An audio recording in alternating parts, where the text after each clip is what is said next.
What if I told you that the most profound spiritual connections in human history required no words at all?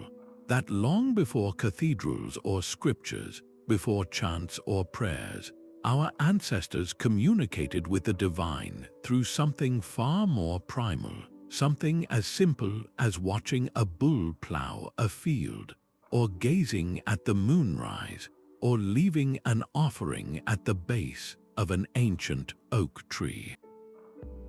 These weren't just moments of admiration. They were acts of worship so deep, so instinctual, that they transformed ordinary things into gods.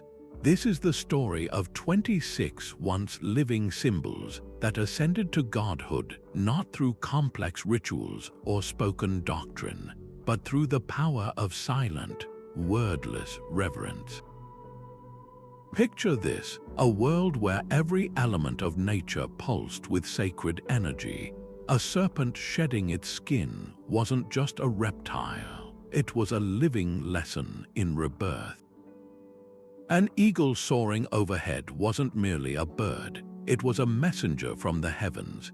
Even a scarab beetle rolling dung across the sand became a symbol of the sun itself, pushing light across the sky.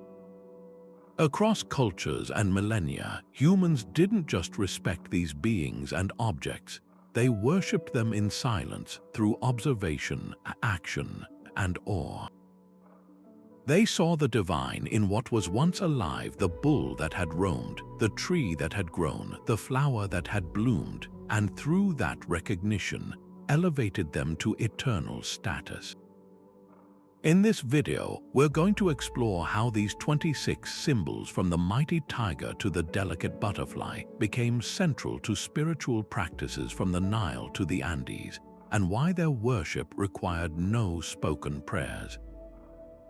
We'll uncover what this teaches us about humanity's relationship with nature, the supernatural, and the unspoken language of devotion. By the end, you'll not only understand how these silent gods shaped entire civilizations, you might just find yourself looking at the world around you with new eyes, sensing the echoes of that ancient reverence in the rustle of leaves or the flight of a bird.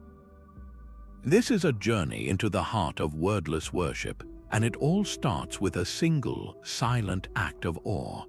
To truly grasp how these once living symbols ascended to divine status, we must journey back to the very roots of human spirituality, to a time when the sacred was not found in written texts or spoken doctrines, but in the silent, awe-filled observation of the world. This was the era of wordless worship, a profound and intuitive form of devotion that predates every major religion we know today. Imagine our earliest ancestors, not in grand temples, but standing before the vast, untamed wilderness. Theirs was a world pulsating with mystery, where every rustle in the grass, every star in the night sky could be a sign or a message. Without a shared language for prayer, their communication with the forces they felt around them was inherently silent, built on a foundation of deep, contemplative engagement. They expressed their reverence not with their voices, but with their hands and their hearts through gestures, offerings, and an intense, meditative focus on the symbols that held power for them.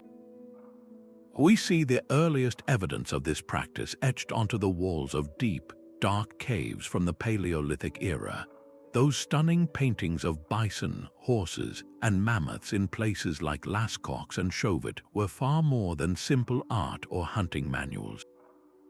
They were likely centers for silent ritual, where the act of painting itself was an act of worship, a way to capture the very essence and spirit of a powerful animal. By depicting it, they believed they could commune with it, absorb its strength, or ensure its continued abundance. There were no priests chanting here. The power was in the image itself, in the silent act of creation and observation. This deep, symbolic reverence only deepened as human societies evolved into the Neolithic period. The construction of massive stone circles, like Stonehenge, demonstrates a breathtaking level of silent, precise observation. These megaliths were carefully aligned with celestial events, the solstices, the equinoxes, the movements of the sun and moon. The worship here was in the watching, in the communal gathering to witness a beam of sunlight pierce through a specific archway at dawn. It was a wordless, collective gasp of understanding, a silent acknowledgement of the cosmos's grand, orderly cycles.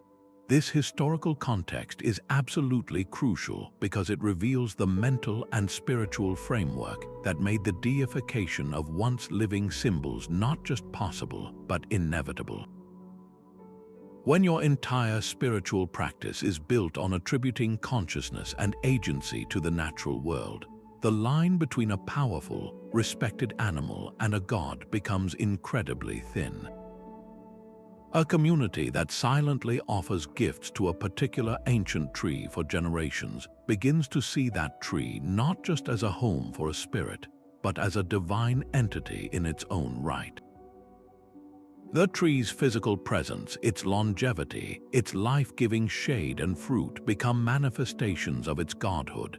The worship remains wordless, a touch, a placed stone, a moment of silence beneath its branches, but the symbol has now fully transcended its physical form.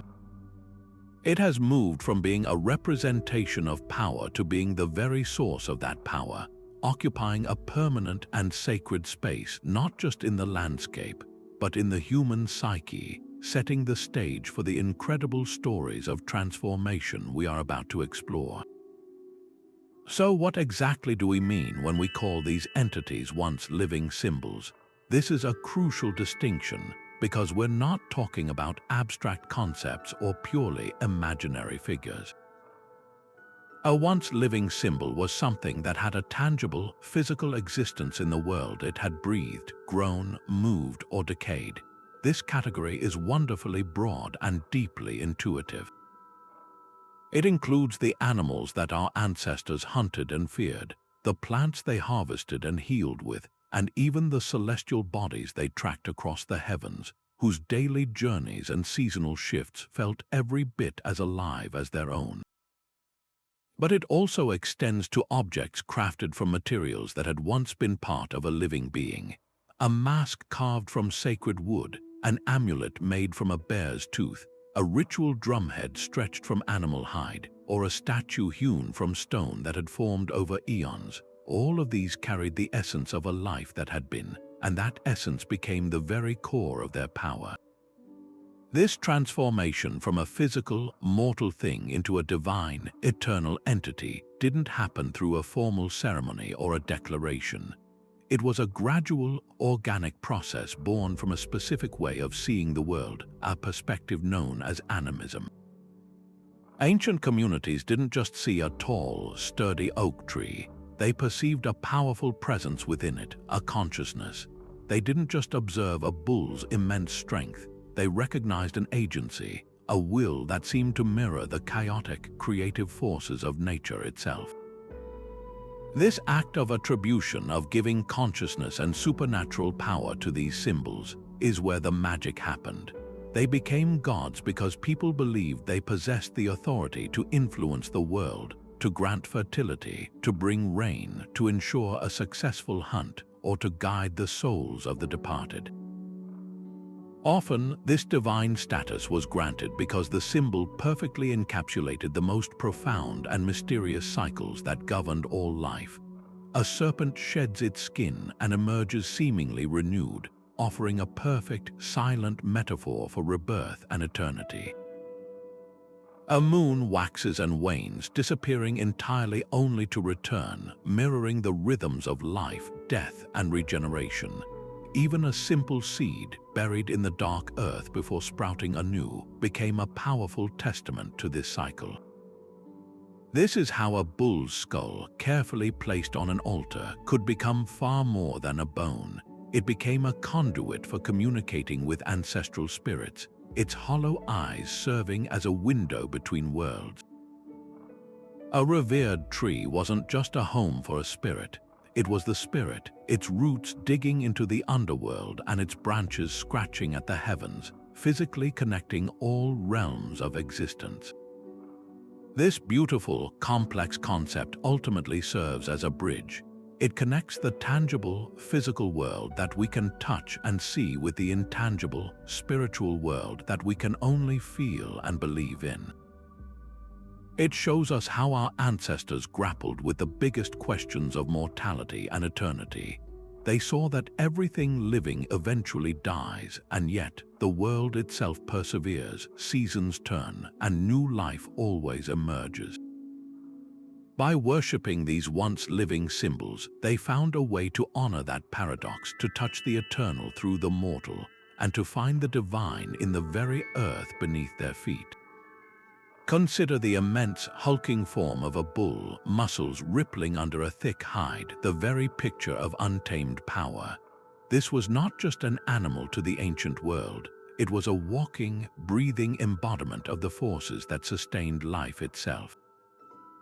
Across continents and cultures, from the sun-baked plains of Mesopotamia to the vibrant palace complexes of Minoan Crete, the bull emerged as one of humanity's first and most enduring divine symbols. Its worship was a global phenomenon, a silent testament to a shared awe for strength, fertility, and the raw energy of nature. In the Indus Valley, the bull was so sacred that its image was meticulously carved into seals and amulets, not as a simple decoration, but as a direct representation of a divine principle, a precursor to the veneration of Nandi, the devoted bull who serves as the vehicle and primary devotee of the Hindu god Shiva.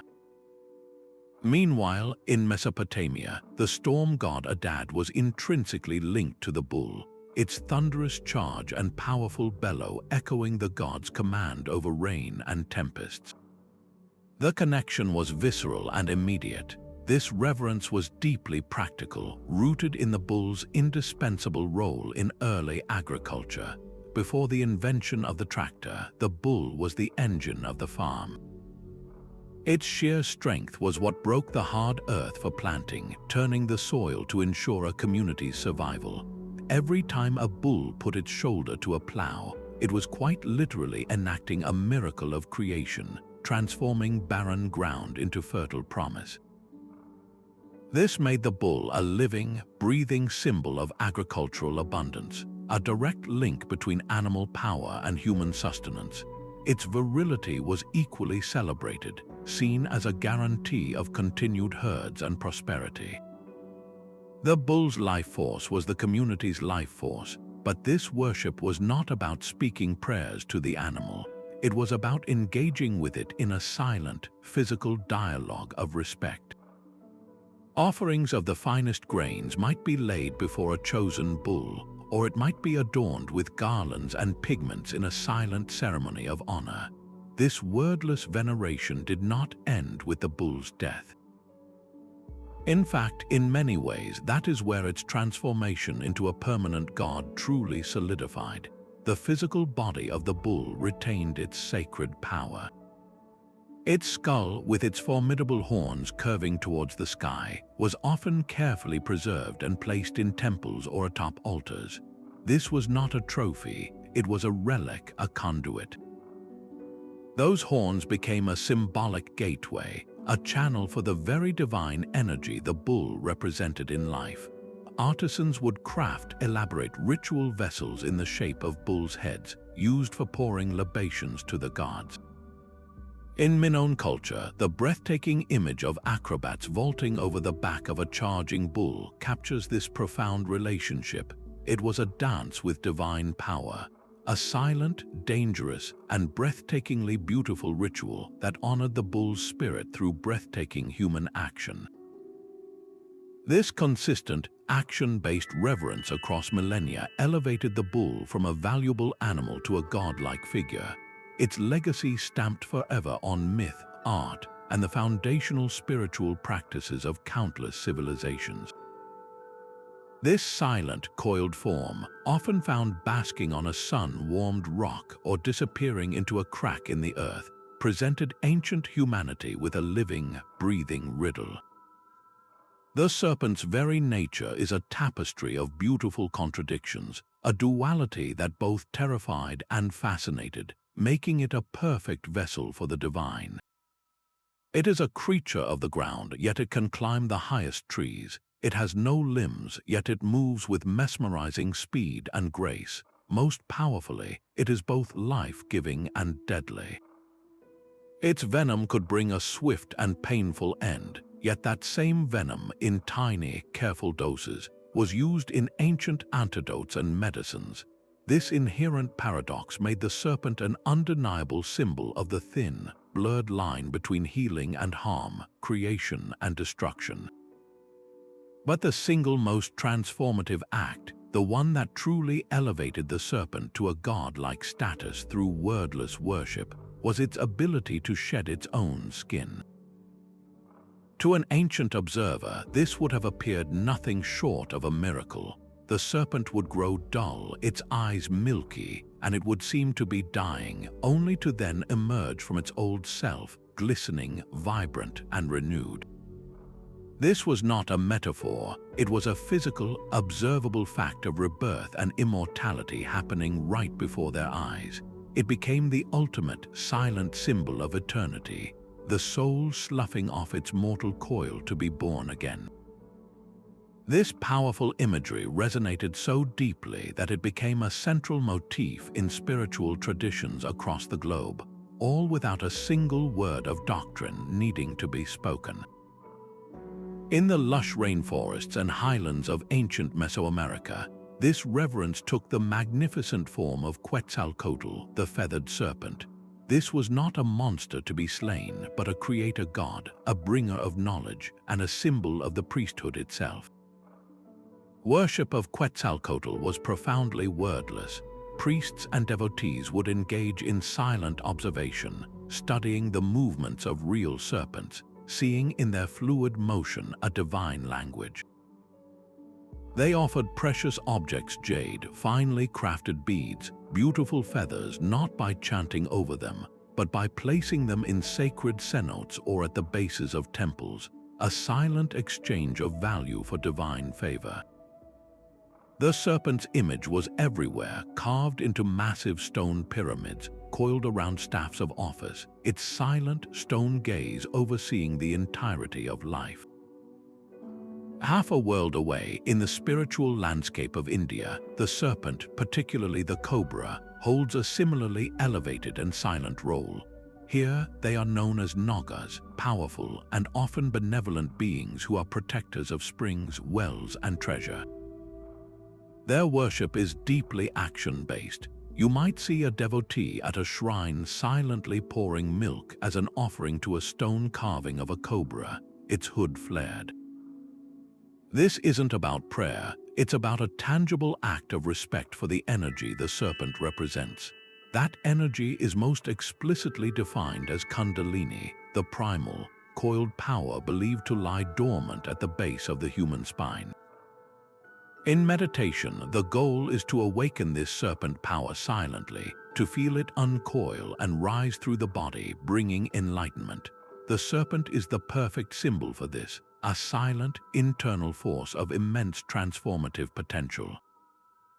This deep, wordless connection explains why serpents are so frequently depicted entwined around the world's sacred trees, from the Norse Yggdrasil to the biblical tree of knowledge. The serpent at the base of the tree is not merely a decoration, it is the guardian of the deepest secrets, the intermediary between the roots of the underworld and the branches of the heavens. By meditating silently on this image, the eternal cycle of the serpent coiled around the axis of the world, ancient devotees believed they could access the mysteries of life, death, and everything in between, achieving an understanding that transcended the need for language altogether. While the bull and serpent commanded reverence on the earth, another being captured the human imagination by mastering the domain above. The eagle, with its breathtaking ascents into the heavens, became a universal emblem of celestial connection, a divine messenger worshipped not with words but with a silent, upward gaze. Its very existence seemed to defy the mundane, forging a silent covenant between the earthbound and the infinite sky. Across vast geographical and cultural divides, from the legions of ancient Rome to the diverse tribes of Native America, this majestic bird was perceived in a strikingly similar light, as a living conduit to the gods. Its unparalleled ability to soar higher than any other bird, to fly directly toward the blinding sun, created an undeniable symbolic link to the most powerful solar deities. In Greek and Roman myth, the eagle was the sacred companion and messenger of Zeus and Jupiter, the only creature deemed worthy to carry the gods' thunderbolts. Similarly, in ancient Egypt, the eagle's flight pattern mirrored the journey of the sun god Ra across the sky, its wings beating in rhythm with the solar bark. This association was not merely poetic. It was a theological statement, visually articulating the belief that the eagle possessed a unique privilege to navigate the realm of the ultimate life-giver. Beyond its solar connections, the eagle's most awe-inspiring attribute was its vision. The ability to spot a tiny movement on the forest floor from a staggering height seemed to ancient observers like a form of divine omniscience. This wasn't just good eyesight. It was perceived as the ability to see all, to witness human endeavors from a god's perspective, to perceive hidden truths, and to foresee events yet to unfold. This gift of supreme vision made the eagle a natural oracle, a silent seer whose very behavior could be interpreted for omens. The direction of its flight, the pattern of its circles, or the timing of its cry were all read as unspoken messages from the spiritual realm, a wordless language of the divine that required only patient, attentive observation to decipher. The rituals that grew around this belief were inherently action-based and silent. Many Native American tribes, for instance, would undertake vision quests, often on high, isolated peaks, places closer to the eagle's domain. Here, they would leave offerings of tobacco or carefully woven prayer ties, a silent petition for the eagle's clarity and foresight. The acquisition and respectful wearing of an eagle feather was one of the highest honors, a ritual act that required no speech. Each feather was treated as a sacred object, a tangible piece of the eagle's power that could invoke protection, courage, and a connection to the wisdom of the spirits. It was not a trophy but a revered talisman, its value measured in silent respect. This transformation of the eagle into a godlike figure was deeply tied to its status as a once living being. Its power was not abstract, it was drawn from the physical reality of its existence. A fallen eagle feather found on the ground was not a symbol of power, it was power condensed into a physical form. The preserved talons, beak, or even an entire mounted bird became a powerful focal point for this silent worship. These objects served as literal conduits, believed to retain a spark of the eagle's celestial spirit. In some traditions, the whistling sound of wind through an eagle bone flute was considered the bird's own voice, carrying prayers directly to the heavens.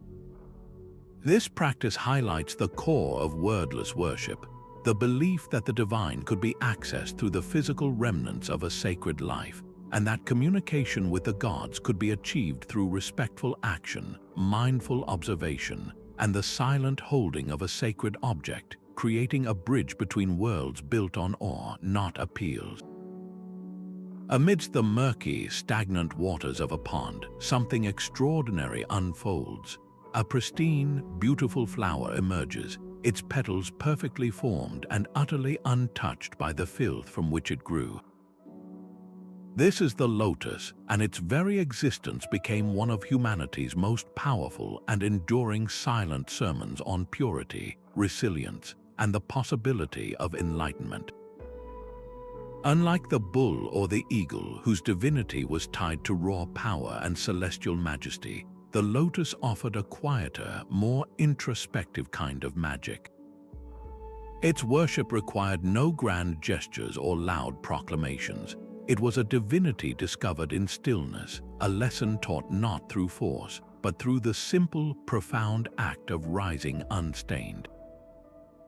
This captivating paradox that something so perfectly pure could originate in something so dark and muddy resonated across ancient Egypt, India, and throughout East Asia, making the lotus a universal symbol for the highest spiritual aspirations, all communicated through wordless reverence. In the spiritual landscape of Buddhism, the lotus is not merely a symbol, it is a silent map to enlightenment itself. Buddhist art is saturated with its image, but you will almost never find a complex verbal liturgy attached to it. Instead, its power is unlocked through silent, meditative focus. A devotee might sit before a painting or statue of the Buddha seated serenely upon a lotus throne, but the worship happens in the quiet observation of the flower's form. Each part of the lotus is a wordless lesson. The roots, buried deep in the mud, represent our earthly attachments and suffering. The long stem, rising through the murky water, is the arduous path of spiritual practice. And the flower, blooming flawlessly open to the sun, is the achieved state of enlightenment, a mind that has risen above all defilement to achieve perfect wisdom and compassion. The number of petals even holds significance, with an 8-petaled lotus representing the Noble Eightfold Path, the very framework of Buddhist practice. All of this profound teaching is conveyed without a single spoken word, through the silent contemplation of a once living plant that had been transformed into a divine diagram for the soul's journey. This symbolic journey from darkness into light found a powerful parallel in the ancient Egyptian understanding of the world. For the Egyptians, the lotus, specifically the blue lotus or Nymphea caerulea, was intimately tied to the sun god Ra and the daily miracle of creation. They observed how this flower would close its petals at night and sink below the water's surface, only to re-emerge each morning and bloom anew with the rising sun. This wasn't just a coincidence, it was a living, breathing reenactment of the sun's own journey through the underworld and its triumphant rebirth at dawn. The lotus became a potent symbol for this cycle of death and rebirth, a natural promise of renewal that offered hope for eternal life. This worship was deeply wordless. Egyptians would often depict their gods smelling the lotus blossom, absorbing its life-giving scent. They crafted exquisite jewelry in its shape to be worn in life and buried in death, and they placed real lotus flowers in the tombs of the deceased as a silent prayer for their rebirth in the afterlife, just as the sun and the lotus were reborn each day. The transformation of the lotus from a simple aquatic plant to a divine emblem was achieved entirely through this silent, contemplative engagement. There were no chants dedicated specifically to the lotus flower itself. Instead, offerings of fresh lotuses were placed quietly on altars. Its image was woven into temple carpets and painted onto palace walls. In practices like yoga, the iconic lotus posture Padmasana is not named for the flower's appearance but for its essence. To sit in lotus pose is to physically emulate the flower, grounded in the earth yet open and reaching toward the divine, a living statue of balanced potential. This once living plant, through its undeniable biological truth, became the ultimate silent teacher. It offered a tangible, observable metaphor for transcendence, showing every observer that it is possible to navigate the darkness and chaos of the world without being permanently stained by it, that inner peace and purity are not destinations to be reached, but states to be grown into, one silent, mindful petal at a time. Standing with a quiet, monumental presence that seems to whisper of centuries, the oak tree commanded a reverence so profound it was felt rather than spoken. Its very form was a silent argument for the divine, a massive, gnarled trunk that spoke of resilience against wind and weather, a deep and sprawling root system that gripped the earth with ancient authority, and a vast, sheltering canopy that felt like a living cathedral. For cultures across ancient Europe, from the mystical Druids of the Celtic lands to the fierce Norse pagans and the nature-revering Slavic tribes, the oak was far more than a tree.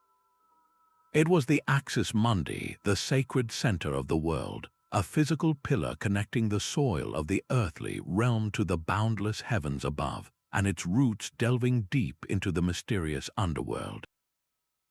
This belief transformed every ancient oak into a cosmic crossroads, a place where the boundaries between worlds grew thin and communication with the divine was not just possible but inevitable. This wordless worship was expressed through actions rooted in deep, silent respect. There were no grand prayers shouted at the oak. Instead, rituals were conducted in a hushed, contemplative silence beneath its mighty branches. Offerings were the language of this devotion. A community might leave a portion of their harvest, the finest fruits, grains, or even a vessel of honey, at the base of its trunk, a silent thank you for the tree's enduring presence. Strips of cloth or small carvings might be gently tied to its lower branches, each one representing a silent hope, a petition, or a vow made to the spirit within. The tree itself provided the sacred space for these acts. Its canopy was a natural temple roof, offering shelter and a sense of seclusion, while the acorns littering the ground around it were not seen as simple seeds. To these ancient peoples, these small, potent nuts, encased in their tough shells, were like tiny capsules of the oak's immense wisdom and life force, seeds of knowledge itself, containing the entire potential of another mighty, God-touched being. The oak's divinity was also intimately linked to the most dramatic and awe-inspiring of natural phenomena, lightning. An oak, often the tallest object in the landscape, was frequently struck during thunderstorms. Where a modern observer might see a tragic accident, our ancestors saw a moment of intense, terrifying, and sacred transformation. A lightning strike did not destroy the oak's power, it supercharged it. This belief was central to the Norse worship of Thor, the god of thunder. They saw the oak as his chosen tree, a natural conductor for his celestial fury. A lightning-scarred oak was not ruined, it was hallowed, imbued with a fraction of Thor's own power, its splintered wood now charged with divine energy. Similarly, for Slavic peoples, the supreme god Perun, also a deity of thunder and lightning, was intrinsically linked to the oak. Its enduring strength was a reflection of his own.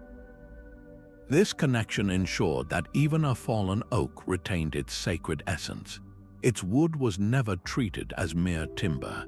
It was carefully harvested to carve idols of the very gods it was associated with, believing that the spirit of the tree would live on within the statue, making it a potent vessel for worship.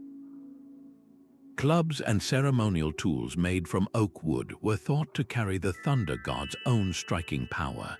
This practice reveals the core of the oak's transformation into a silent god.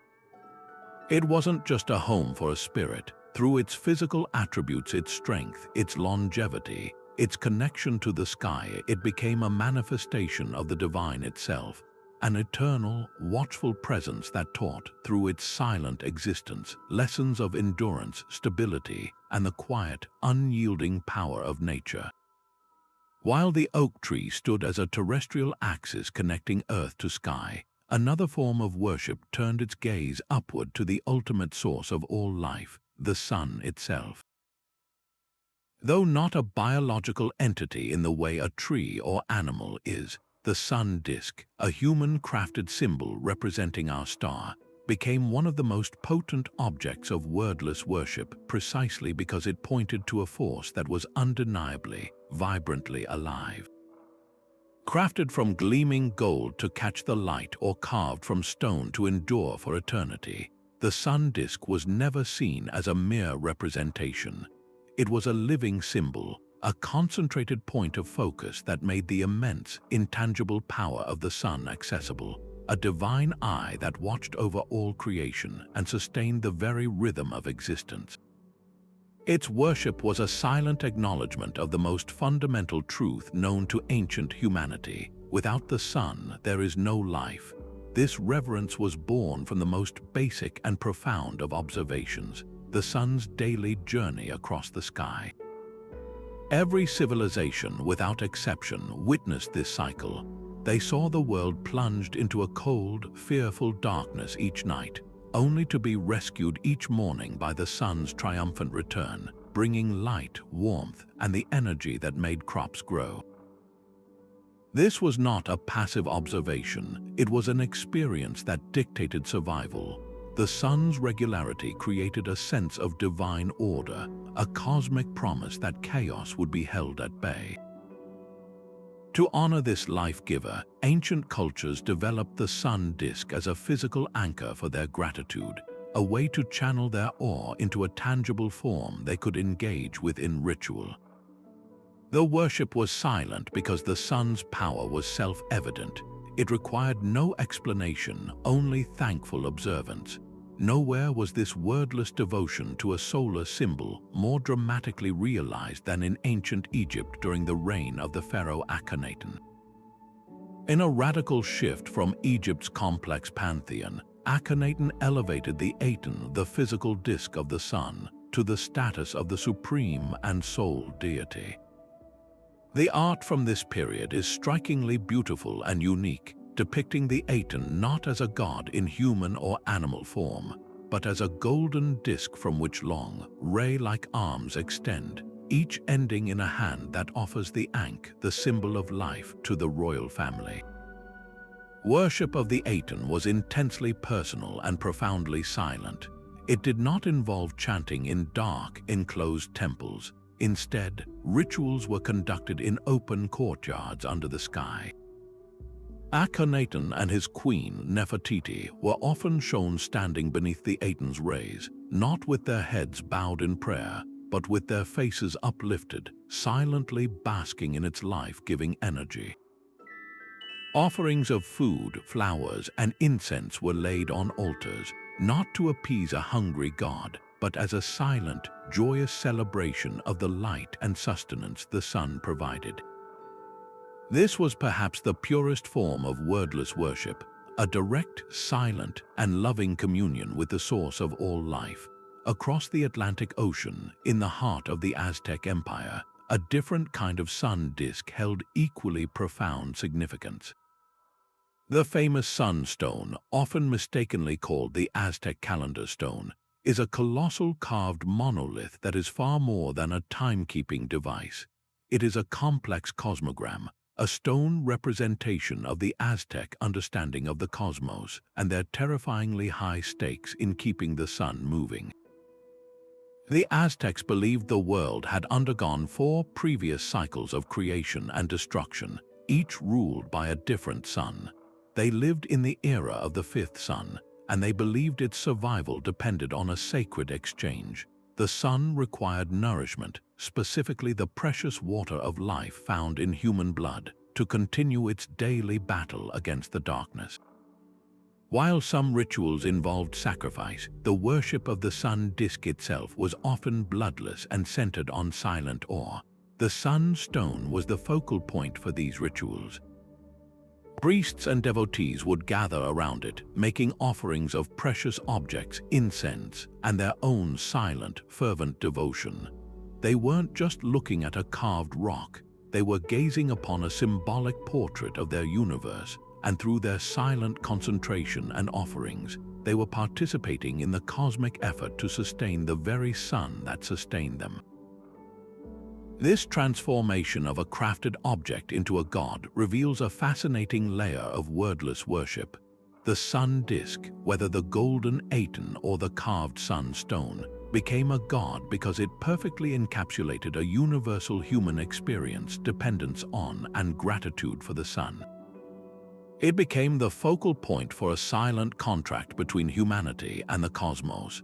By creating a symbol and pouring their silent reverence into it, ancient peoples found a way to touch the untouchable, to thank the unhearing, and to feel a sense of participation in the great, silent, majestic cycle of day and night that governed their world and gave meaning to their lives. Deep within the ancient, shadow-dappled forests of the Northern Hemisphere, another once living symbol commanded a reverence so profound it was felt in the very marrow: the bear.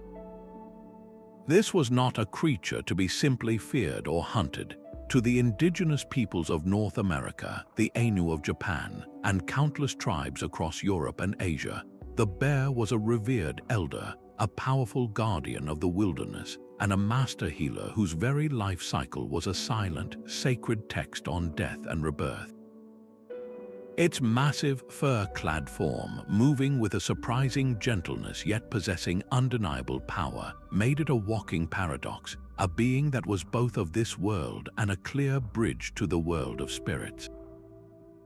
The bear's most miraculous act, the one that truly cemented its divine status, was not a display of ferocity but a long, deep sleep. Its annual hibernation was a phenomenon that ancient observers watched with awe. The bear would retreat into the womb like darkness of a cave in the autumn, its breath and heartbeat slowing to near stillness, appearing to die to the world above. Then, after months of winter's silence, it would emerge in the spring, often with new cubs, vital and alive, as if returning from the dead. This was not a mere metaphor. It was a physical, observable enactment of resurrection, a powerful, wordless promise of renewal and the cyclical nature of all existence. This understanding shaped the very core of how these cultures interacted with the bear, forging a relationship built on silent reciprocity and deep respect. The rituals of worship were actions, not words. Among many Native American tribes, before a hunt for a bear, an act undertaken with immense solemnity, not for sport, a hunter might silently leave an offering of tobacco or a specially prepared food at the entrance of a bear's den. This was a silent petition, a way of communicating respect and stating their honorable intentions to the bear's spirit. After a successful hunt, every single part of the bear was used with meticulous care, a practice that was both practical and deeply sacred. The meat was consumed in a ceremonial feast, seen as absorbing the bear's strength. The hide became a sacred robe for rituals, and the claws and teeth were crafted into potent amulets and necklaces. Wearing a bear claw was not about displaying a trophy. It was an act of silent invocation, a way to carry a piece of the bear's protective power and healing wisdom close to one's own spirit, a constant, tangible reminder of the covenant between human and animal. This connection to healing was particularly profound. The bear's knowledge of the forest was considered absolute. Many cultures observed bears digging for certain roots, grazing on specific medicinal plants, and even self-medicating when ill. This behavior marked the bear as the original herbalist, the silent teacher of the plant world's secrets. The Ainu people of Japan, who have one of the most well-documented bear worship traditions, held a sacred ceremony called Ayamonte. In this intricate ritual, a bear cub was raised by the village with the utmost care and reverence, treated as a divine guest. After a period of time, the bear's spirit was ceremonially released back to the mountain gods in an elaborate festival, a silent prayer for the bear to carry messages of goodwill and to ensure the continued abundance of game and medicinal plants for the people. The bear was quite literally a messenger, a divine intermediary ensuring the balance between the human and spirit realms. Its once living presence, whether encountered as a powerful silhouette in the misty woods or invoked through the transformative power of a carved wooden mask worn in a ceremony, elevated it to a status far beyond that of a simple animal. It became a god of the threshold, a master of both the physical wilderness and the spiritual wilderness within, a silent, powerful testament to the idea that the greatest teachings are often learned not from spoken doctrine, but from watching, listening, and honoring the cycles of the natural world. Now let us turn our attention to the murky, life-giving waters of the Nile, where another once living symbol ruled with an ancient and terrifying authority, the crocodile. To the people of ancient Egypt, the Nile was everything, the source of water, food, fertility, and transportation. But it was also a place of profound danger, and no creature embodied the river's dual nature more completely than the crocodile. This immense reptile was a perfect, living paradox. It could be a bringer of death, a stealthy predator that could strike without warning, dragging the unwary beneath the surface. Yet it was also inextricably linked to life itself, its habits tied to the annual flooding of the Nile that deposited the rich, black silt that made the desert bloom. This combination of awe-inspiring power and direct connection to the forces of creation made the crocodile not just an animal to be feared, but a deity to be worshipped in silent, profound reverence. This worship found its ultimate expression in the god Sobek, who was often depicted as a man with the head of a crocodile or as the great beast itself. Sobek was not a minor god of the swamp. He was a major deity associated with the pharaoh's own power, with military prowess, and surprisingly, with fertility and protection. The Egyptians saw in the crocodile's formidable strength and aggressive nature the perfect embodiment of royal, might a king's power to protect his people and crush his enemies. But they also saw a creature that was a master of its domain, a guardian of the waters from which all life sprang. This complex symbolism meant that worshipping the crocodile was a way to acknowledge and appease the raw, untamable power of nature itself, to harness its ferocity for protection and its connection to the water for abundance. The practices of this worship were almost entirely wordless, built on a foundation of meticulous observation and respectful action. In major cult centers dedicated to Sobek, like the famous temple at Crocodilopolis, live crocodiles were kept in special sacred pools. These were not captive animals in a simple pen. They were divine avatars treated with the utmost care and luxury. They were fed choice cuts of meat and offerings of fine foods by the priests. They were adorned with exquisite jewelry, gold earrings, gemstone bracelets placed carefully around their powerful legs, and necklaces of gold and precious stones.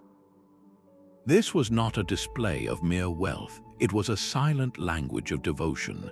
By ornamenting the animal, they were honoring the god it represented, a tangible act of reverence that required no spoken prayer. The priests would then spend hours in silent vigilance, watching the crocodile's every movement, the way it entered the water, the direction it swam, its reaction to an offering. All of these subtle behaviors were carefully observed and interpreted as divine omens, a silent communication from Sobek himself about the future of the kingdom, the coming flood, or the success of a military campaign. This veneration extended powerfully into the realm of death and eternity. The ancient Egyptian belief in the afterlife was paramount, and ensuring a being's continued existence was the highest form of honor. As such, crocodiles were mummified in vast numbers. The process was elaborate and respectful.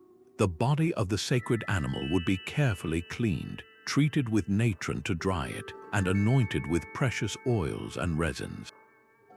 It would then be meticulously wrapped in linen strips, just like a human pharaoh, and placed in an ornate sarcophagus. These mummified crocodiles were offered as votive gifts to Sobek, entombed in massive underground catacombs containing thousands of such mummies.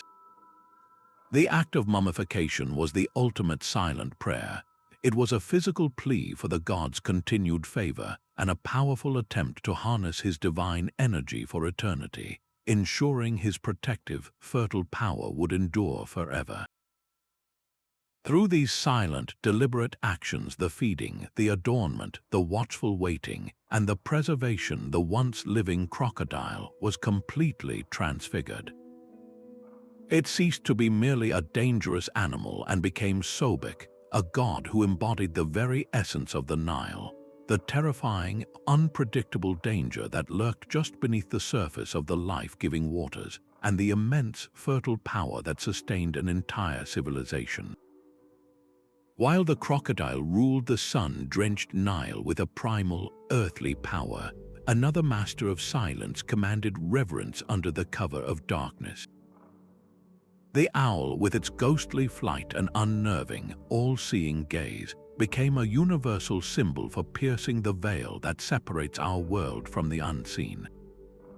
Its very biology seemed designed for the supernatural, an ability to rotate its head almost full circle, granting it a perspective no other creature possessed, and wings fringed for utterly silent flight, allowing it to move through the night like a phantom. This wasn't just a bird, it was a living key to the mysteries that unfold when the sun goes down.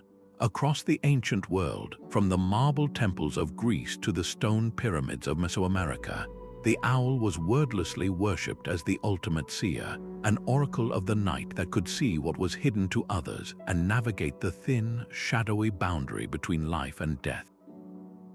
In the intellectual and spiritual heart of ancient Greece, the owl found its most famous divine patron in Athena, the goddess of wisdom, strategy, and craft. But this was not a simple mascot relationship. The owl was seen as the literal manifestation of Athena's own penetrating insight and strategic foresight. Live owls were kept within the sacred precincts of her temples, including the Parthenon on the Acropolis. Their presence was a constant, silent reminder of the goddess's attributes. Priests and priestesses would engage in meticulous, wordless observation of these temple owls, carefully noting their behavior, the direction of its flight across the temple courtyard, the timing of its calls, even the way it perched. Every action was scrutinized for divinatory meaning.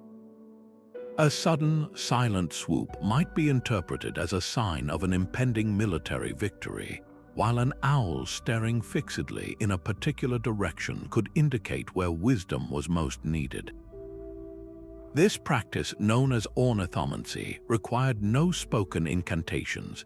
The messages were delivered through the owl's natural, silent movements, and it was the human's role to interpret this divine, non-verbal language. The connection was so profound that the Athenian silver tetradrachm, one of the most influential coins of the ancient world, featured the owl on one side. To carry this coin was to carry a piece of Athena's wisdom and the city's divine protection in your pocket, a silent, tangible amulet of intellectual and spiritual power.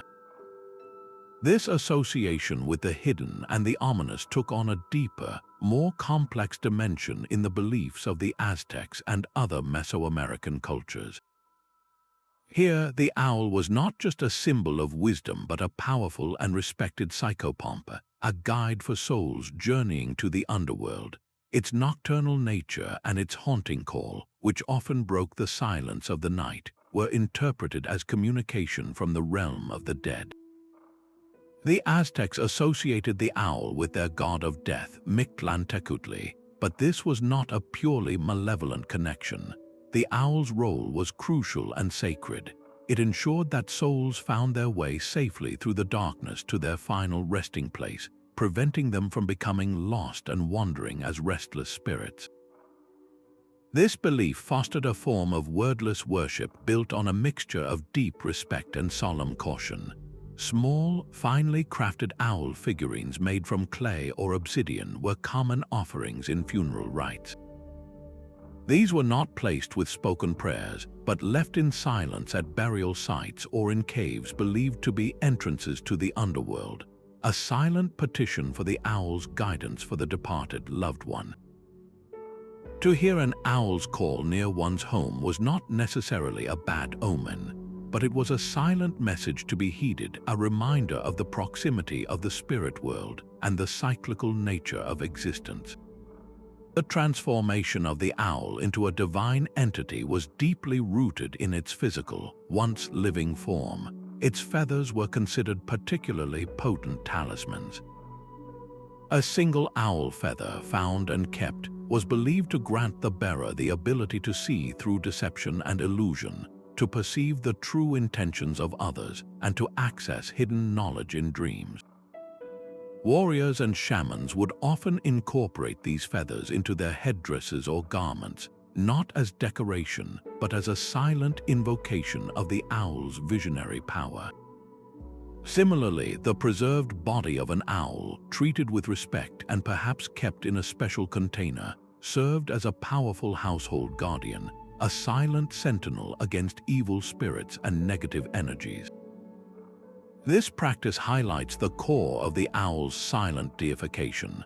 It became a god not because people chanted its name, but because its very existence provided a perfect, natural symbol for concepts humanity struggled to articulate: the nature of wisdom, the mystery of the afterlife, and the ability to see the truth that lies hidden in the shadows.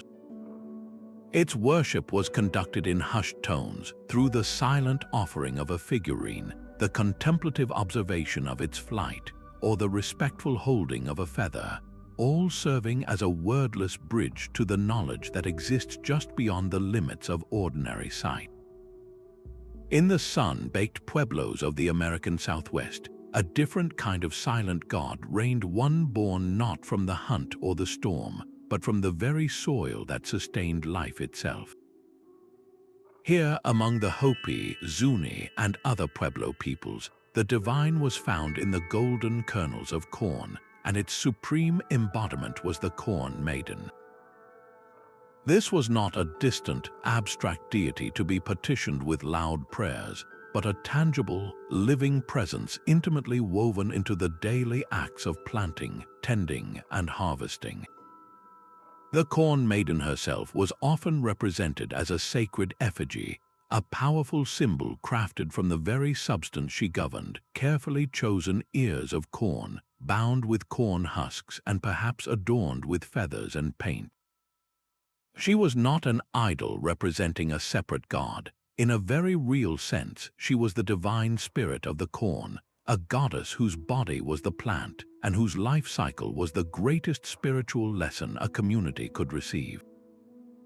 The worship of the Corn Maiden was a masterpiece of wordless devotion, a continuous, silent conversation between the people and the earth that fed them.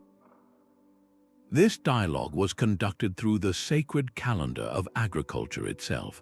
The rituals began with the spring planting, a ceremony of profound hope and trust.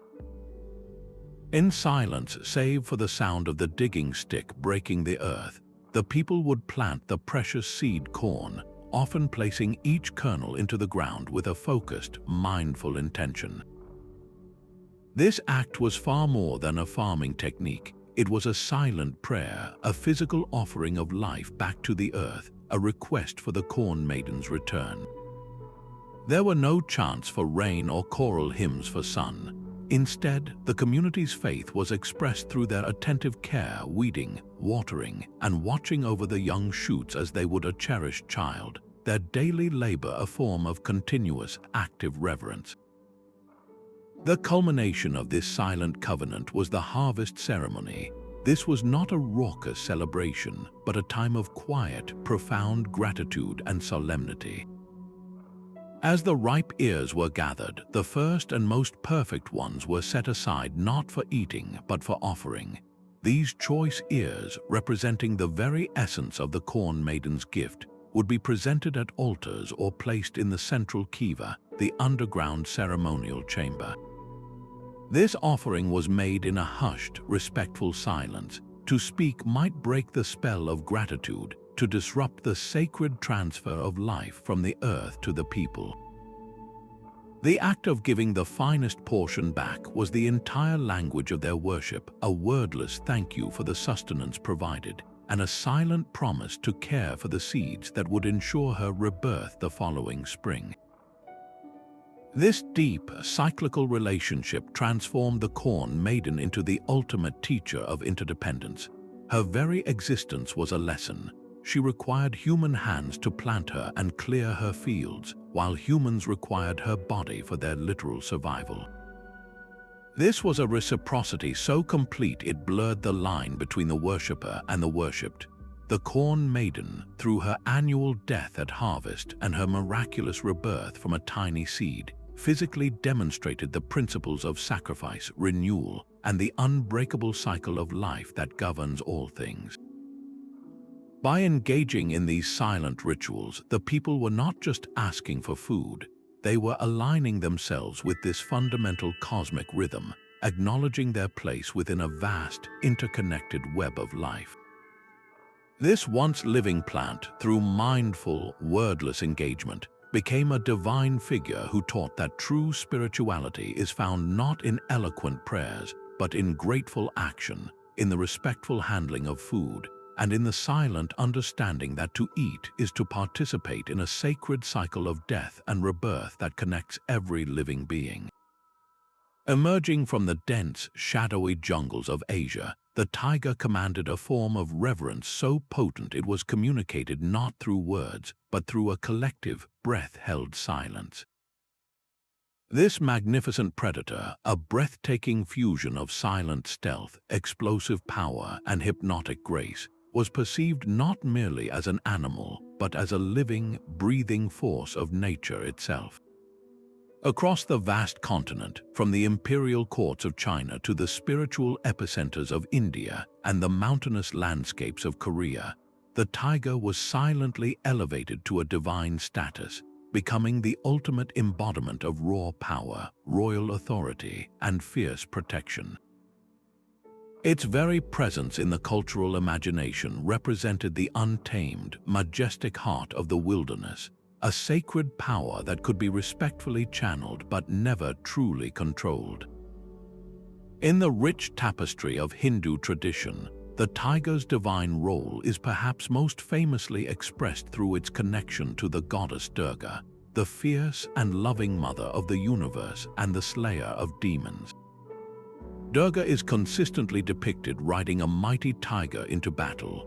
This is far more than a simple mount. The tiger is her vahana, her sacred vehicle, and an essential extension of her own divine power. The tiger represents her Shakti, her fierce, feminine energy that destroys ignorance and evil in order to protect creation. The worship here is inherently wordless. A devotee does not chant prayers to the tiger itself.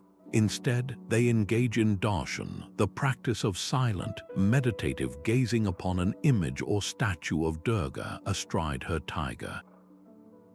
In that silent observation, the devotee absorbs the qualities of both the goddess and her sacred companion, the courage, the strength, the protective fury. The tiger's image becomes a silent conduit for accessing these divine attributes, a powerful visual mantra that requires no spoken incantation to unlock its spiritual power. This practice of invoking the tiger's protective energy through imagery extended far beyond temple walls and into the very architecture of daily life. Throughout Asia, it was a common practice to paint the image of a tiger on the main gates of villages, homes, and even royal palaces. These were not decorative murals, they were potent, silent guardians. The fierce, staring eyes of the painted tiger were believed to ward off evil spirits, disease, and misfortune, creating a spiritual barrier that negative forces would not dare cross. In Korea, this belief was crystallized in the Jangseung, traditional village guardian posts often carved with the face of a tiger. These posts, planted at the entrance to a village, served as the first line of spiritual defense, their silent, watchful presence a constant, wordless prayer for the community's safety and prosperity. The power was in the image itself, a permanent, silent sentinel channeling the tiger's formidable spirit. The veneration of the tiger's physical form was another profound expression of this wordless worship. For a hunter to successfully take a tiger was an event surrounded by immense ritual solemnity, not celebration. It was understood that the tiger had offered itself, and in return, every part of its body was to be treated with the utmost respect and utilized to harness its lingering power. Its bones might be ground into a powder for traditional medicines, believed to transfer the animal's legendary strength and vitality to the person who consumed it. Its teeth and claws were meticulously crafted into powerful amulets and talismans. Wearing a tiger claw necklace was not a boastful display of a hunt. It was a silent, deeply personal act of invocation. The wearer believed they were carrying a piece of the tiger's essence with them, a tangible fragment of its courage and power that would protect them from harm and instill them with confidence. This practice highlights the core of the relationship. The tiger was not a god to be pleaded with, but a reservoir of primal energy to be respectfully tapped into through action and symbol. This complex dynamic perfectly illustrates the thin, shimmering line between sheer terror and profound veneration. The tiger was undoubtedly feared. Its raw power to kill was an ever-present reality for those who lived near its territory. Yet, it was precisely this fearsome capability that formed the foundation of its divinity. Humanity's awe for nature's untamed majesty was crystallized in the form of the tiger. By offering it silent respect through these actions, painting its image, wearing its likeness, or leaving an offering of food deep in a forest where one might be taken, our ancestors were not trying to domesticate this power. They were acknowledging it, honoring it, and seeking to align themselves with it, understanding that true protection often comes from respectfully engaging with the very forces we fear the most. Leaping with an effortless grace that seemed to defy the very weight of the sea, the dolphin carved a unique space in the ancient imagination, one defined not by fear or raw power, but by an infectious, intelligent joy and a sacred role as a guide between worlds. In the vibrant cultures that thrived around the Mediterranean Sea, particularly the Minoans of Crete and the later Greeks, the dolphin was not seen as just another sea creature. It was a beloved companion to the gods, a protector of humanity, and a divine psychopomp, a silent, sure guide for the souls of the deceased on their journey to the afterlife.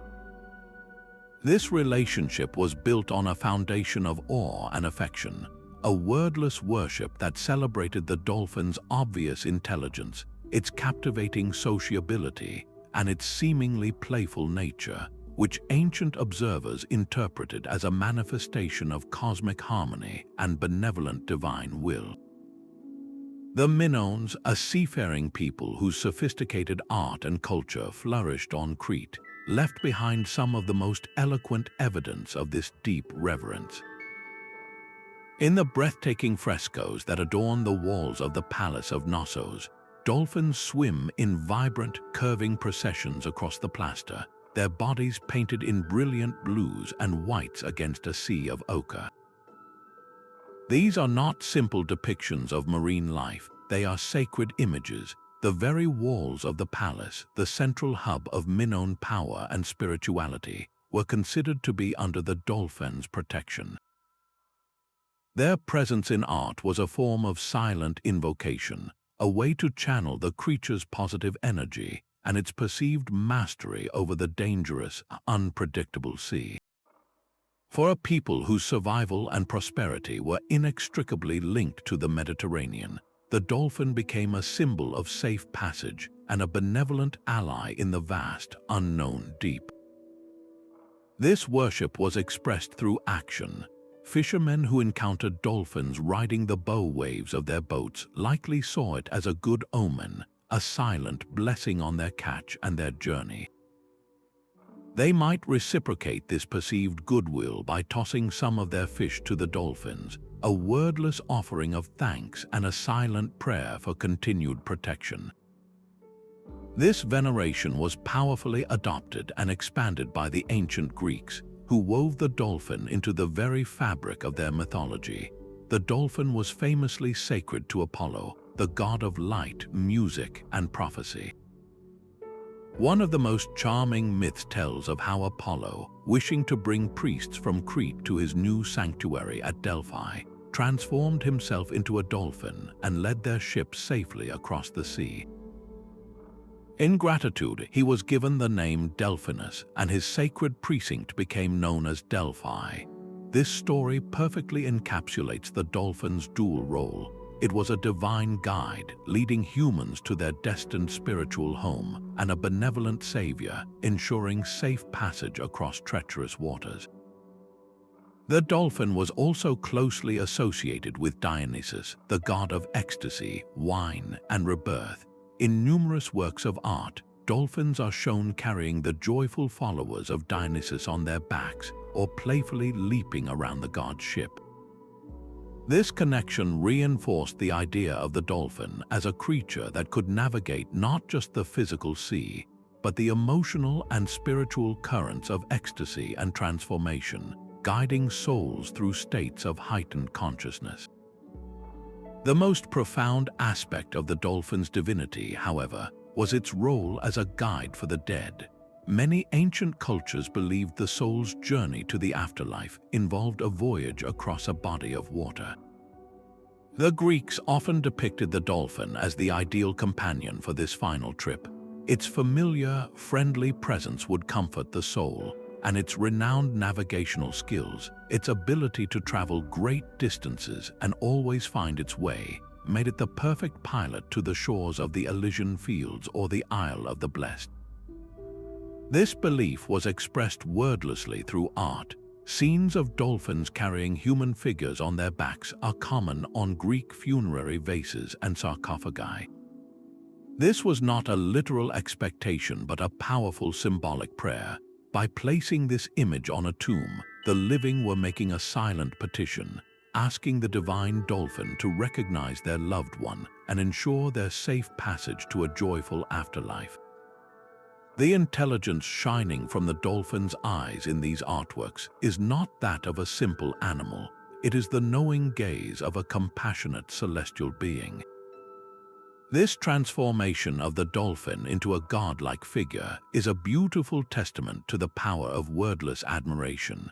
Its divinity was not forged in temples through complex chants, but on the open sea through repeated, awe-inspiring encounters.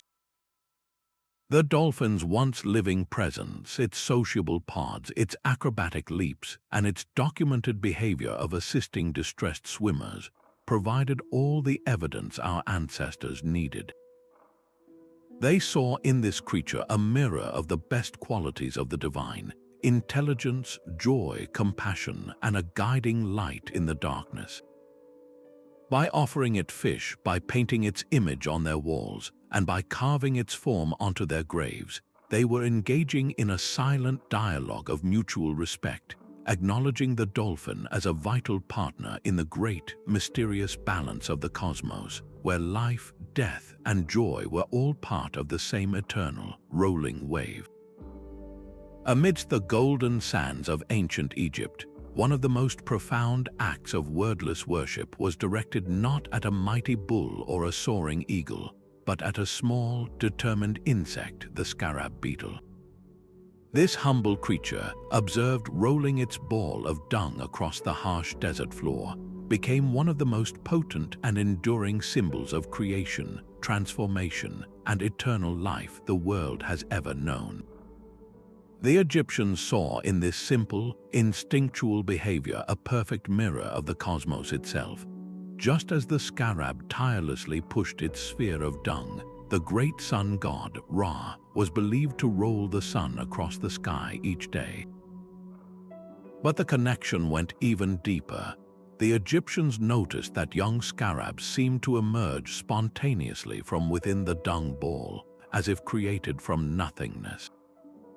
This miraculous appearance of life from a ball of waste was the ultimate symbol of spontaneous generation and resurrection, a silent, natural sermon on the cyclical nature of all existence.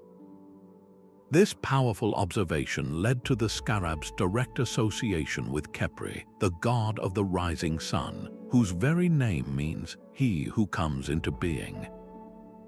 Khepri was depicted as a man with a scarab for a head, or simply as the beetle itself, and he represented the concept of the sun's rebirth at each dawn, and by extension, the rebirth of the human soul after death. The worship of this divine insect was almost entirely action-based and silent, integrated seamlessly into the fabric of daily life and the profound journey toward the afterlife. The most common expression of this devotion was the creation and wearing of scarab amulets. These were not mere pieces of jewelry. They were sacred objects, meticulously carved from semi-precious stones like lapis lazuli, carnelian, or green jasper, or crafted from brilliant blue faience, a glazed ceramic that echoed the color of the life-giving heavens. The underside of these amulets was often flat and inscribed with hieroglyphs, names of gods, protective spells, or the names of pharaohs, but the power was believed to reside as much in the form of the beetle itself as in the written words. People would wear these amulets in life as a silent invocation of the scarab's transformative energy, a constant reminder of their own potential for renewal and a protective charm against the forces of chaos and decay. The true, ultimate purpose of the scarab, however, was revealed in the funerary rites. During the elaborate mummification process, a large, special scarab amulet, known as a heart scarab, was placed over the deceased's heart within the linen wrappings. This ritual was of critical importance. The Egyptians believed the heart was the seat of intelligence, memory, and emotion, the very essence of a person. It was the one organ left inside the body during mummification. The heart scarab, often inscribed with a spell from the Book of the Dead, served as a silent protector for this vital organ. Its purpose was to prevent the heart from testifying against the deceased during the final judgment in the Hall of Maat, when the heart would be weighed against the feather of truth. The silent, enduring presence of the scarab amulet was a physical plea for a favorable outcome, ensuring the soul's resurrection and safe passage into the afterlife. This deep reverence also extended to the artistic depiction of scarabs in tomb paintings, on jewelry, and carved into temple walls.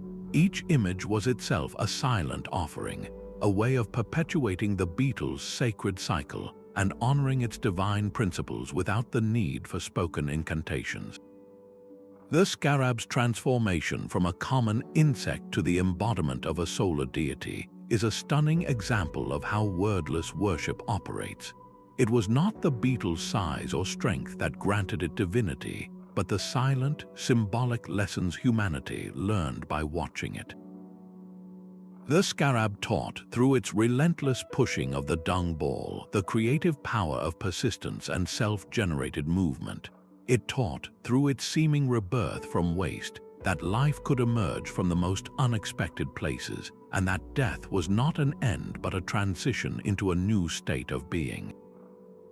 By imitating the scarab through their art and rituals, the ancient Egyptians were not just honoring a god, they were actively participating in the same cosmic cycles they observed. They were aligning their own lives, and most importantly their deaths, with the eternal, reliable journey of the sun, ensuring their own place in the great, silent, and perpetual cycle of creation and rebirth.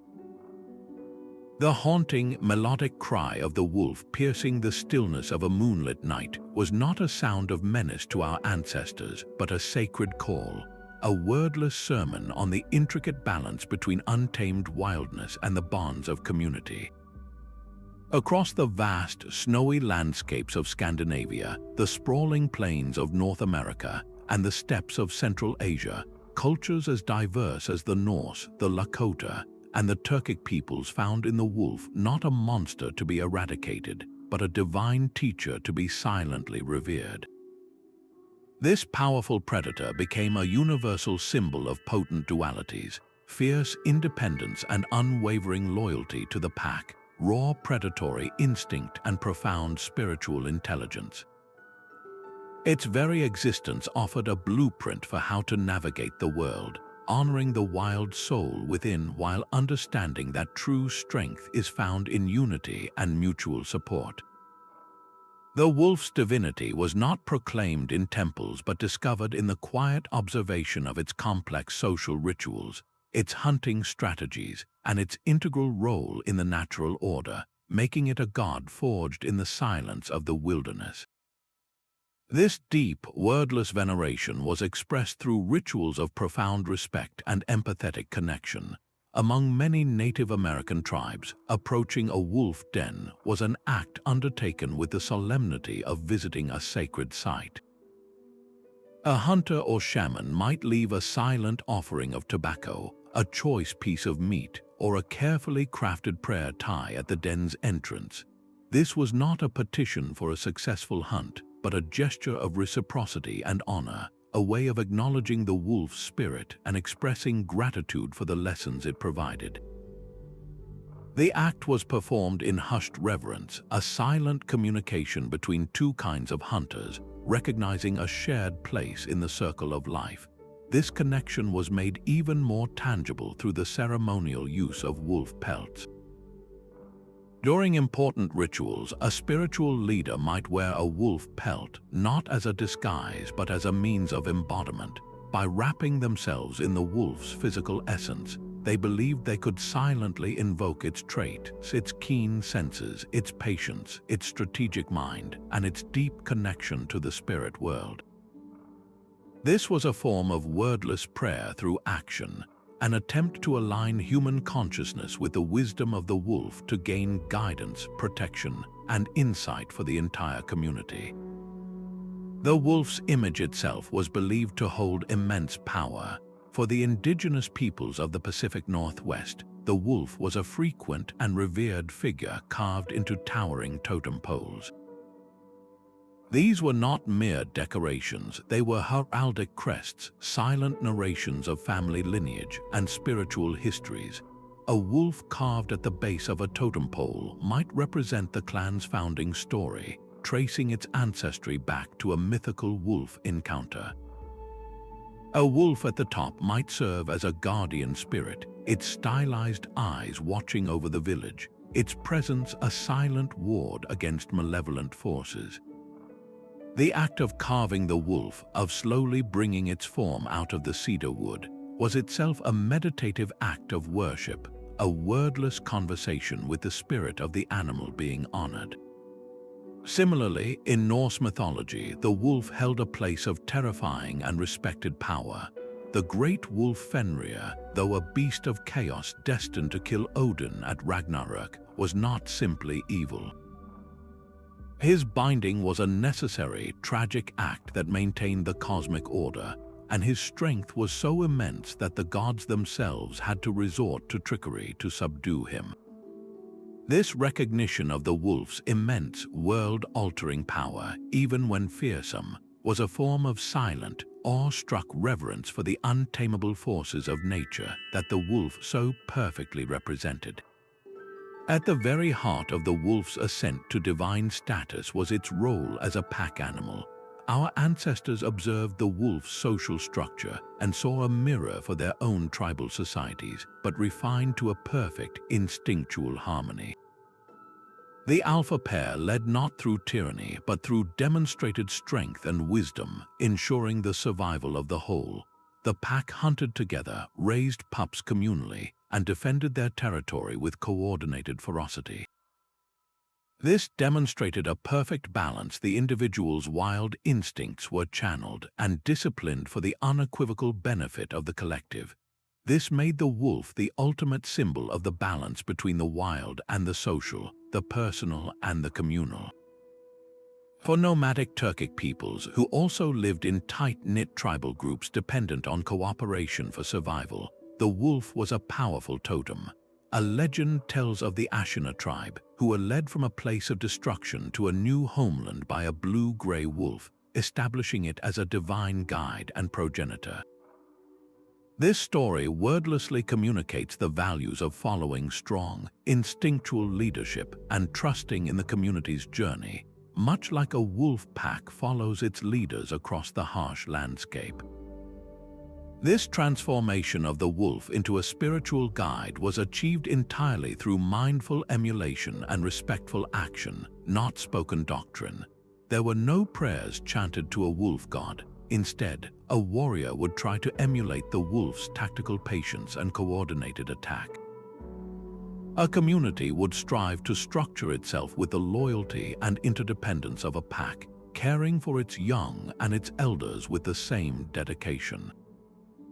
The wolf's once living presence provided a living, breathing model of how to be both powerfully independent and deeply connected, how to harness wild strength for the good of the whole. By silently observing and then incorporating these lessons into their daily lives and spiritual practices, our ancestors elevated the wolf from a skilled predator to a divine archetype, a silent guardian spirit whose howl remains an eternal reminder of the wild wisdom that thrives in the space between solitude and belonging. Soaring through the sacred stories of countless indigenous nations across North America, the Thunderbird emerges not as a mere mythical creature, but as a once-living, elemental force of nature itself, a divine being whose very existence was intertwined with the lifeblood of the land. For the Lakota, the Ojibwe, the Kwakwaka'wakwa, and many other peoples, this colossal bird was not a distant god in a far-off heaven. It was a powerful, present reality, a living embodiment of the storm whose wings carved the clouds and whose eyes flashed with celestial fire. Its immense size was beyond that of any earthly eagle, often described as large enough to block out the sun or carry a whale in its talons.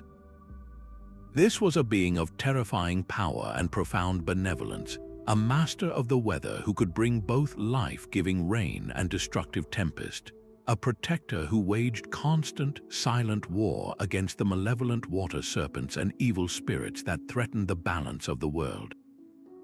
Its divinity was not written in scriptures but witnessed in the awesome spectacle of the sky, felt in the tremble of the earth under booming thunder, and understood in the unspoken connection between the people and the forces that sustained them. This relationship was defined by a profound, wordless worship, a form of reverence that required no chanted prayers, only attentive observation and respectful action. The rituals were a silent dialogue with the natural world, a way of acknowledging the Thunderbird's power and expressing gratitude for its gifts. During the approach of a powerful storm, which was seen not as a threat but as a manifestation of the Thunderbird's presence, individuals might climb to a high place, a solitary hilltop or a sacred bluff, to leave a silent offering. This could be a piece of specially chosen tobacco, a beautifully woven strand of cloth, or a carefully carved object. The act was not one of begging or appeasement. It was an offering of respect, a wordless thank you for the coming rain that would nourish the crops and fill the rivers, and an acknowledgement of the immense power being displayed. The offering was left in silence, the only sounds being the wind, the distant rumble, and the observer's own heartbeat, creating a moment of pure, awe-inspired communion with the divine. The most enduring and powerful act of this wordless veneration, however, was the carving of the Thunderbird's image into the towering, majestic totem poles of the Pacific Northwest cultures. These poles were not idols, they were heraldic emblems, storytelling devices, and most importantly, powerful spiritual conduits. To carve the Thunderbird, with its curved, powerful beak, its vast wings often depicted at the top of the pole, was to permanently install its protective, generative energy at the heart of the community. The act of carving itself was a meditative, silent prayer. The artist, guided by ancestral knowledge and vision, would slowly bring the Thunderbird's form out of the red cedar wood, each chip and cut a physical manifestation of respect and invocation. Once raised, the totem pole stood as a silent sentinel. Its presence was believed to actively channel the Thunderbird's power, guarding the village from evil influences, attracting abundance, and serving as a constant, visual reminder of the community's covenant with the forces of creation. People did not kneel and pray to the pole. They lived in its shadow, their daily lives conducted under its watchful, symbolic gaze. their worship embedded in their continued existence and respect for the natural order it represented. The transformation of the Thunderbird from a powerful natural phenomenon into a living god was a direct result of this seamless blending of reverence for nature with spiritual devotion. The connection was literal and experiential. The incredible boom of thunder was not an abstract sound. It was the percussive flap of the Thunderbird's gigantic wings as it took flight. The brilliant fork of lightning that split the sky was the flash from its blinking eyes or the gleam of the serpents it hunted and carried in its claws. The rain that followed was the life-giving result of its victorious battle. This was not a primitive superstition, but a sophisticated, poetic, and deeply observant understanding of ecology and meteorology, framed within a spiritual context. By interpreting the storm through the lens of the Thunderbird, these cultures created a narrative that made the terrifying power of nature comprehensible, relatable, and sacred. They saw the divine not as separate from the world, but as the very fabric of the world itself, a force that could be witnessed in every cloud, felt in every drop of rain, and honored through a silence deep enough to hear the beating of vast celestial wings. While many of the gods we've explored were born from the direct observation of living creatures, the phoenix presents a fascinating divergence, a being forged entirely in the crucible of human imagination, yet one that became just as real and powerful through the same process of wordless worship. This magnificent firebird, rising in a blaze of glory only to be born again from its own ashes, did not need to exist in the physical world to achieve divine status. Its power was drawn from its perfect, crystalline symbolism, a pure embodiment of the most profound and universal truths our ancestors witnessed in the world around them: the certainty of the sun's return, the promise of spring after winter, and the unshakable hope that from endings come new, brighter beginnings. This symbol resonated so deeply across ancient Egypt, Greece, China, and beyond that it transcended its mythical origins, becoming a silent god worshipped through potent rituals of fire, smoke, and focused meditation. The genius of the phoenix lies in its simplicity as a concept. It is a living allegory, a story told not with words but with a single, unforgettable image. Ancient peoples did not need a complex mythology to understand its meaning. The visual narrative was instantly and intuitively grasped. They saw the same cycle play out every single day as the sun. That great, life-giving fire in the sky would die in a spectacular blaze of color each evening, only to be reborn triumphantly the following morning. They witnessed it in the relentless turn of the seasons, as the death of the world in winter's barren freeze gave way to the explosive rebirth of life each spring. The phoenix became the personalized, animate expression of this cosmic rhythm, a divine creature whose very life cycle mirrored the universe's most fundamental law. To worship the phoenix was to silently acknowledge and align oneself with this eternal, reassuring cycle. This worship was expressed through beautifully symbolic, wordless rituals that centered on the element of fire, the phoenix's sacred domain. In many traditions, priests or devotees would burn offerings of rare and fragrant incenses like sandalwood or myrrh. As the resins melted and transformed into sweet, coiling smoke, rising up towards the heavens, it was seen as a reenactment of the phoenix's own ascension. The physical substance was consumed by the flames, seemingly destroyed, only to be translated into a new, ethereal form that carried prayers and devotion directly to the divine. The burning was the entire ritual. It required no accompanying chant or prayer. The silent, focused act of watching the transformation, the death of the solid into the birth of the smoke, was the meditation. It was a silent, personal communion with the principle of rebirth itself. In other rituals, the feathers of real, majestic birds like eagles or peacocks might be cast into ceremonial fires. These feathers, symbols of beauty and connection to the sky, were offered as symbolic stand-ins for the phoenix itself. Their consumption by the flames was not a loss, but a sacred sacrifice, a silent prayer for the phoenix's transformative power to touch the lives of the worshippers, allowing them to shed their own past struggles and rise renewed. This transformative power made the phoenix an incredibly potent symbol in funerary practices across cultures. For the ancient Egyptians, the phoenix, known as the Bennu bird, was closely associated with Osiris, the god of the afterlife and resurrection. The Bennu was believed to perch on the sacred Benben stone, the primordial mound that emerged from the waters of chaos at the moment of creation, linking it directly to the very beginning of life and the promise of new beginnings after death. The image of the phoenix was often placed in tombs or inscribed on sarcophagi. This was a silent, powerful message to the soul of the deceased, a visual promise that just as the sun rises and the phoenix is reborn, they too would awaken to a new, eternal life beyond the grave. The symbol itself was the prayer, the promise, and the guide, all without a single inscribed word. In imperial China, the Feng Huang, often translated as the Chinese phoenix, was worshipped as a symbol of high virtue, grace, and the empress's power. Its appearance was believed to herald the dawn of a new, prosperous era under a just ruler. While not always consumed by flame in the same way, its worship was equally wordless and deeply symbolic.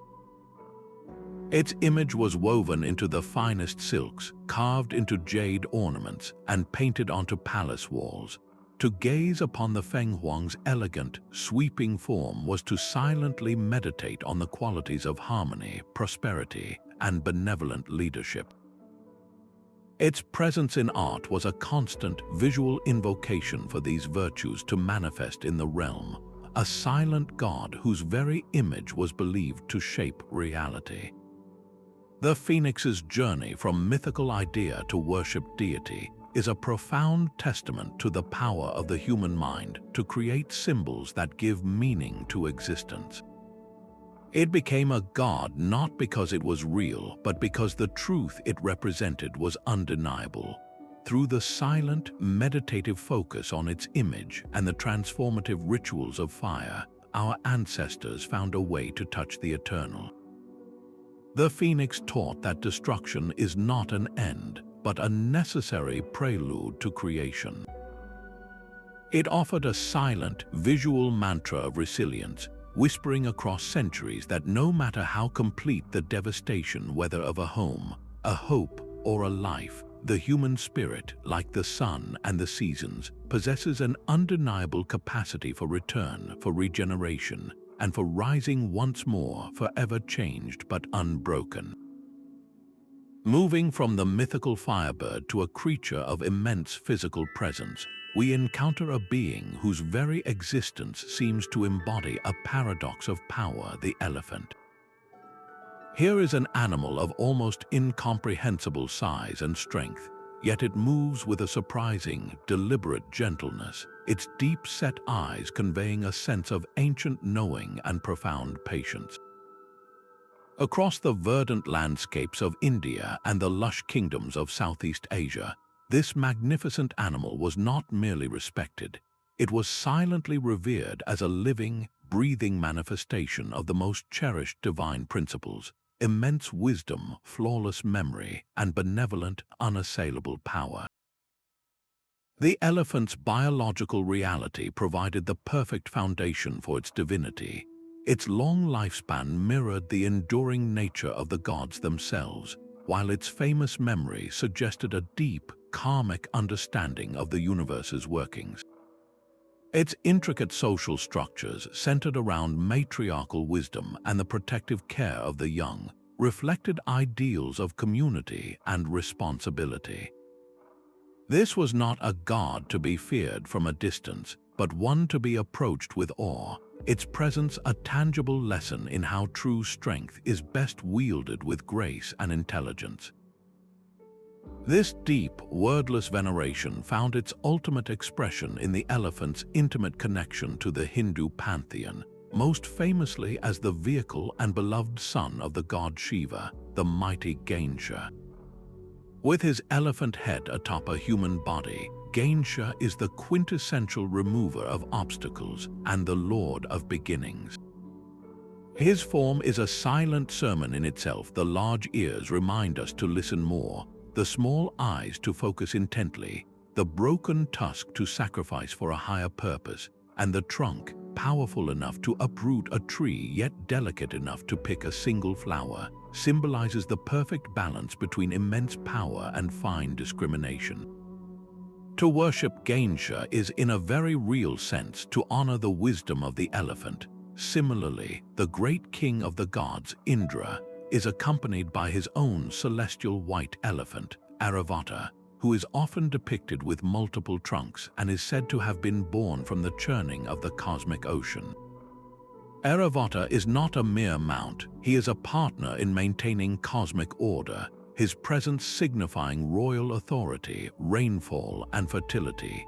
The elephant, through these divine associations, became a living bridge between the earthly and the celestial, its physical form a constant, silent reminder of the qualities humanity aspires to in its gods. The rituals of this worship were a language of action, a symphony of silent devotion played out in temple courtyards and royal processions. The most elaborate of these were the rituals of Abhishekam, the ceremonial bathing of a temple elephant. This was no simple cleaning, it was a sacred act of purification and honor. Priests and devotees would pour pitchers of water, milk, honey, and sandalwood paste over the elephant's body, each substance representing a different blessing and a different aspect of the divine. The elephant, often adorned with intricate paintings on its trunk and forehead and draped in magnificent, embroidered silks, would stand in serene stillness, accepting these offerings with a quiet dignity that only deepened the sense of its sacredness. The entire ceremony was conducted in a hushed, reverent silence, broken only by the sound of pouring liquids and the ringing of a single bell. Following the bath, the elephant would be offered vast quantities of choice food, bundles of sugarcane, piles of ripe bananas, and bowls of cooked rice and jaggery. The act of feeding was the core of the worship, a wordless expression of gratitude and a silent petition for the elephant to carry their devotion back to the gods it represented. This was a reciprocal relationship, a sacred exchange where care and sustenance were offered in return for divine favor and protection. This connection extended powerfully beyond the living animal to the objects crafted from its being. Ivory, though its trade is rightly condemned today, was once considered an incredibly potent substance, believed to retain the essence of the elephant's wisdom and protective power. Small, meticulously carved ivory statues of gods were cherished personal altars, and amulets made from ivory were worn for protection and to promote clear thinking. Even more pervasive was the use of the elephant's image in architecture and art. Stone elephants stood as eternal guardians at the gates of temples and palaces, their solid presence a silent ward against evil influences and a symbol of the stability and strength of the kingdom itself. In Thailand, the belief in white elephants as bringers of fortune and legitimacy for a monarch was so powerful that the term Lord of the White Elephant became a title for the king, intertwining the animal's sacred status with the very concept of righteous, divine kingship. The elephant's ascent to a godlike status ultimately demonstrates how silent respect, expressed through mindful action, can convey devotion more deeply than any recited prayer ever could. Its massive presence commanded a natural reverence, a humbling awareness of a power greater than oneself. but it was the combination of that sheer physical power with observed gentleness, intelligence, and social loyalty that completed its divine transformation. The elephant became the embodied ideal of the philosopher king, powerful enough to enforce order, but wise enough to do so with compassion. It taught through its silent, majestic existence that true authority is not born from tyranny, but from a deep, remembered connection to the community and the cosmic order it serves, a lesson etched not in words, but in the graceful swing of a trunk and the patient, knowing gaze of a timeless creature.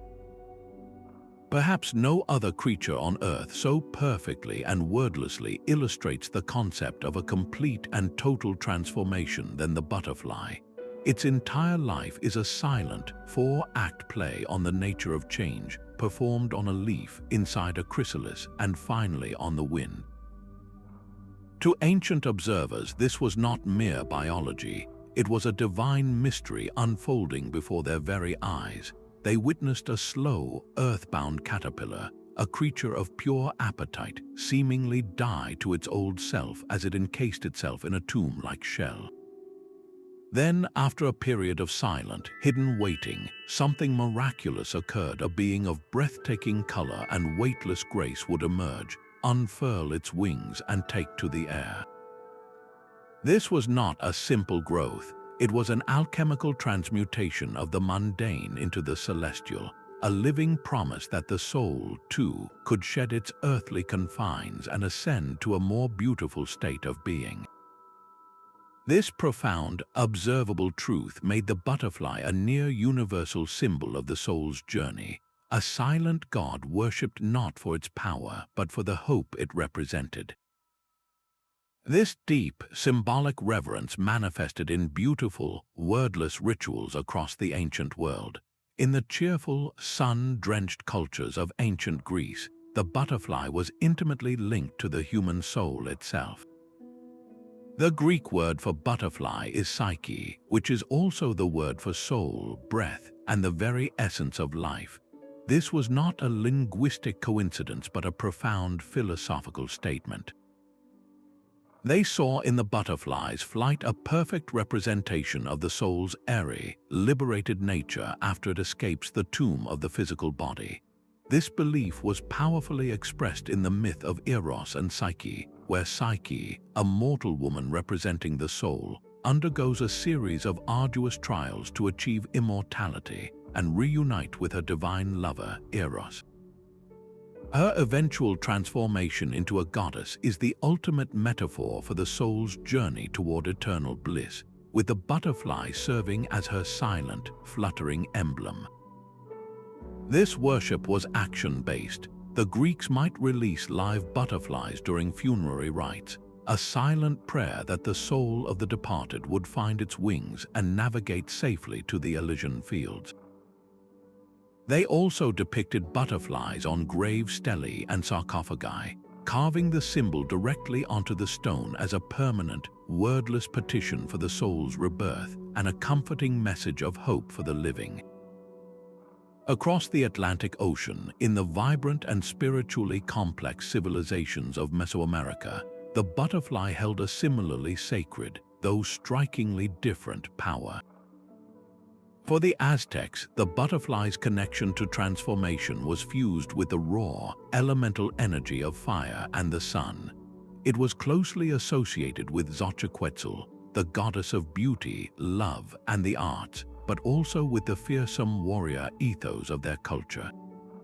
The Aztec believed the souls of fallen warriors who had died in battle or as sacrifices did not travel to the dark underworld but were transformed by the sun into hummingbirds and butterflies after a 4-year journey. These radiant, colorful souls would then return to Earth to drink the nectar of flowers, living a life of eternal beauty. This belief turned every butterfly flitting through a garden into a potential returned hero, a revered ancestor paying a visit. Their worship was silent and deeply symbolic. Aztec artists depicted butterflies with knife-like tongues made of obsidian, symbolizing the spirits of warriors, and they adorned the ceremonial banners of their military orders with the butterfly's image. A priest might wear a headdress of butterfly wings during a ritual, not to speak an incantation, but to physically embody and channel the spirit of these transformed souls, becoming a silent vessel for their courage and energy. The most enduring act of this wordless worship, however, was the universal human practice of simply contemplating the butterfly's journey. The metamorphosis from caterpillar to chrysalis to adult is one of nature's most accessible and awe-inspiring miracles, a process that requires no explanation to be understood on a deep, intuitive level. It is a silent sermon on patience, on the necessity of periods of darkness and isolation for growth, and on the breathtaking beauty that can emerge from what looks like decay. This quiet observation inspired rituals of immense personal significance. In many cultures, a butterfly entering a home was seen not as a pest, but as a visit from a deceased loved one, a silent message from the beyond that should be honored with a moment of still, grateful reflection. The image of the butterfly was painted on ceremonial objects, woven into textiles, and tattooed on skin as a permanent personal talisman. This was not merely decoration. It was a wordless declaration of faith in one's own capacity for change, a wearable reminder that no matter how difficult or confining one's current circumstances may feel, a beautiful transformation is always possible. The butterfly, through its delicate, ephemeral life, became a divine teacher of a profound and comforting truth, that endings are often illusions, and what we perceive as death is frequently merely the necessary, silent prelude to a stunning and unforeseen rebirth. There is perhaps no creature whose very movement so perfectly embodies the idea of pure, untamed freedom as the horse. The sight of a herd galloping across an open plain, manes and tails streaming like banners, is a living poem of unrestrained motion and power.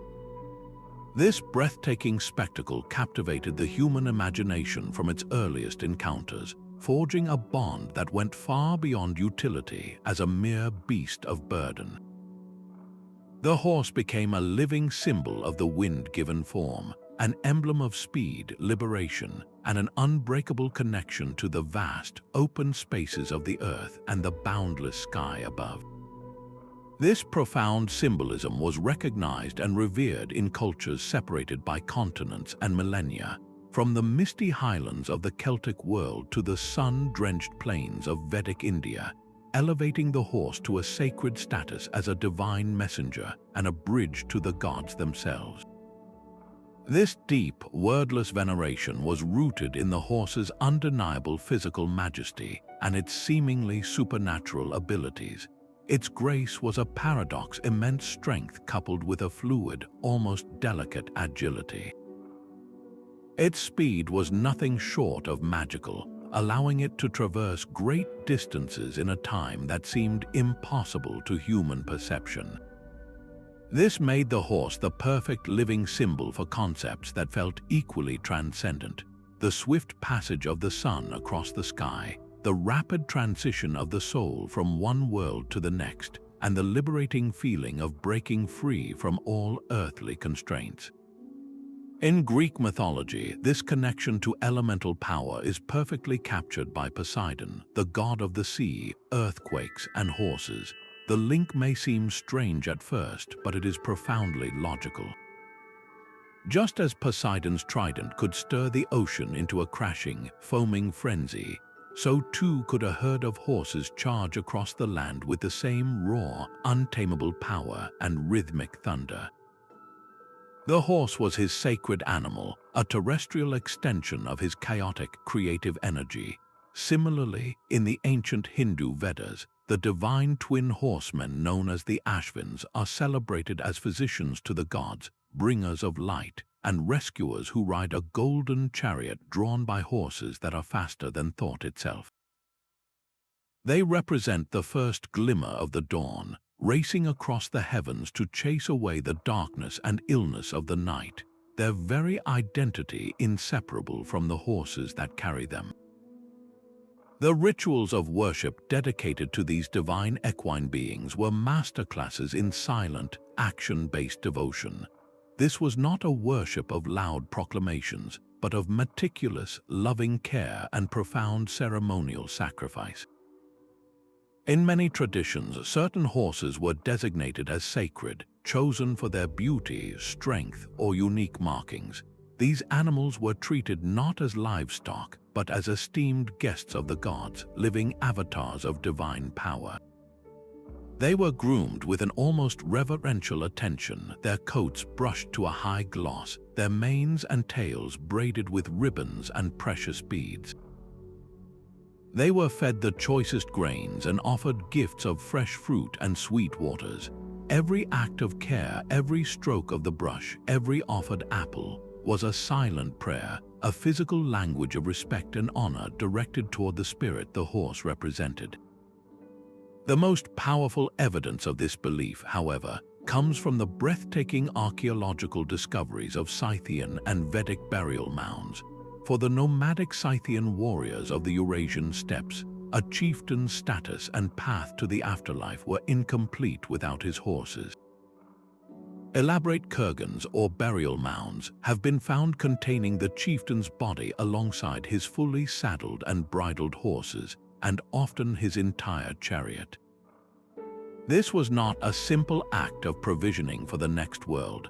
It was a profound belief that the horse's spirit was essential for the journey. The horse's renowned speed and sure-footedness were needed to carry the chieftain's soul safely and swiftly to the realm of the ancestors. The act of burying these magnificent animals was the ultimate silent offering, a final, solemn testament of faith in the horse's role as a divine psychopomp, a guide between the worlds of the living and the dead. This transformation of the horse from a companion animal into a godlike messenger was cemented by its unique role in transportation and communication. Before the invention of the engine, the horse was the fastest thing on earth. A man on horseback could deliver news, change the outcome of a battle, or connect distant communities in a way that was previously unimaginable. This ability to transcend space and time made the horse seem like a creature that operated on a different plane of existence, a living conduit for information and energy. In rituals, this concept was made manifest. A horse might be led around a newly conquered piece of land to sanctify and claim it, its hoofbeats silently marking the boundary with divine approval. A white horse might be set free to roam, and the direction it chose to wander was interpreted as a silent omen from the gods, indicating the path a king should take or the site where a new city should be built. The horse, through its sheer physical presence and instinctual behavior, became an oracle. Its snort, the flick of its ear, the direction it looked, all were scrutinized as a non-verbal language of the divine. This unspoken bond between humans and horses, built on mutual dependence and awe, created a partnership where the animal was not a slave but a respected ally in navigating both the physical and spiritual landscapes. The horse's grace and power became a silent language through which the gods themselves seemed to speak, offering guidance, demonstrating freedom, and carrying the hopes and souls of humanity toward the horizon. While the horse embodied the freedom of the earthly plains and the sun disk represented the relentless, life-giving fire of day, humanity's gaze also turned to the cooler, more mysterious light that ruled the night.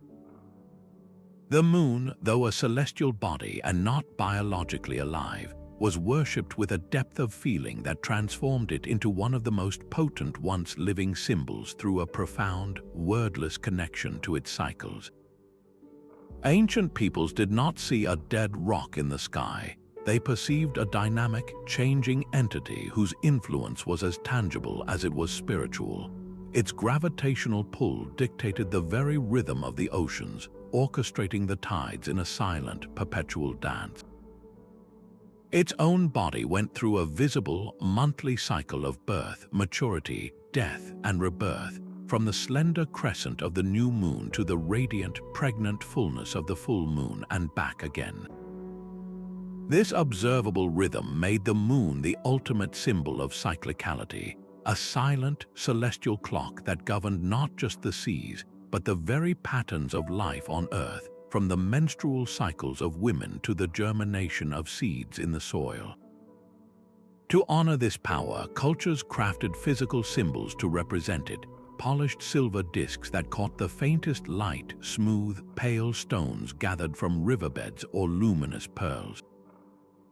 These objects were not mere decorations. They were sacred anchors, tangible pieces of the moon's essence that allowed people to connect with its power through touch and sight, forging a wordless bond with the cosmic force above.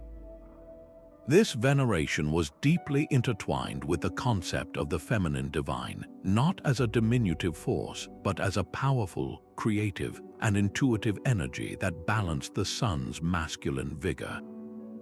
The moon's cycle mirrored the internal cycles of creation and intuition within the human body and spirit.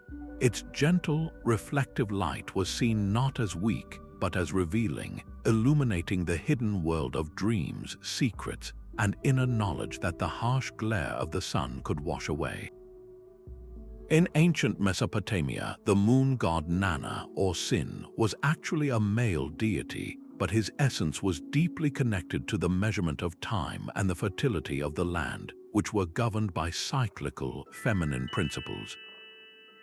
His worship was conducted in ziggurats that reached toward the night sky, with priests meticulously tracking the lunar phases to set the religious and agricultural calendar, a silent, mathematical form of devotion.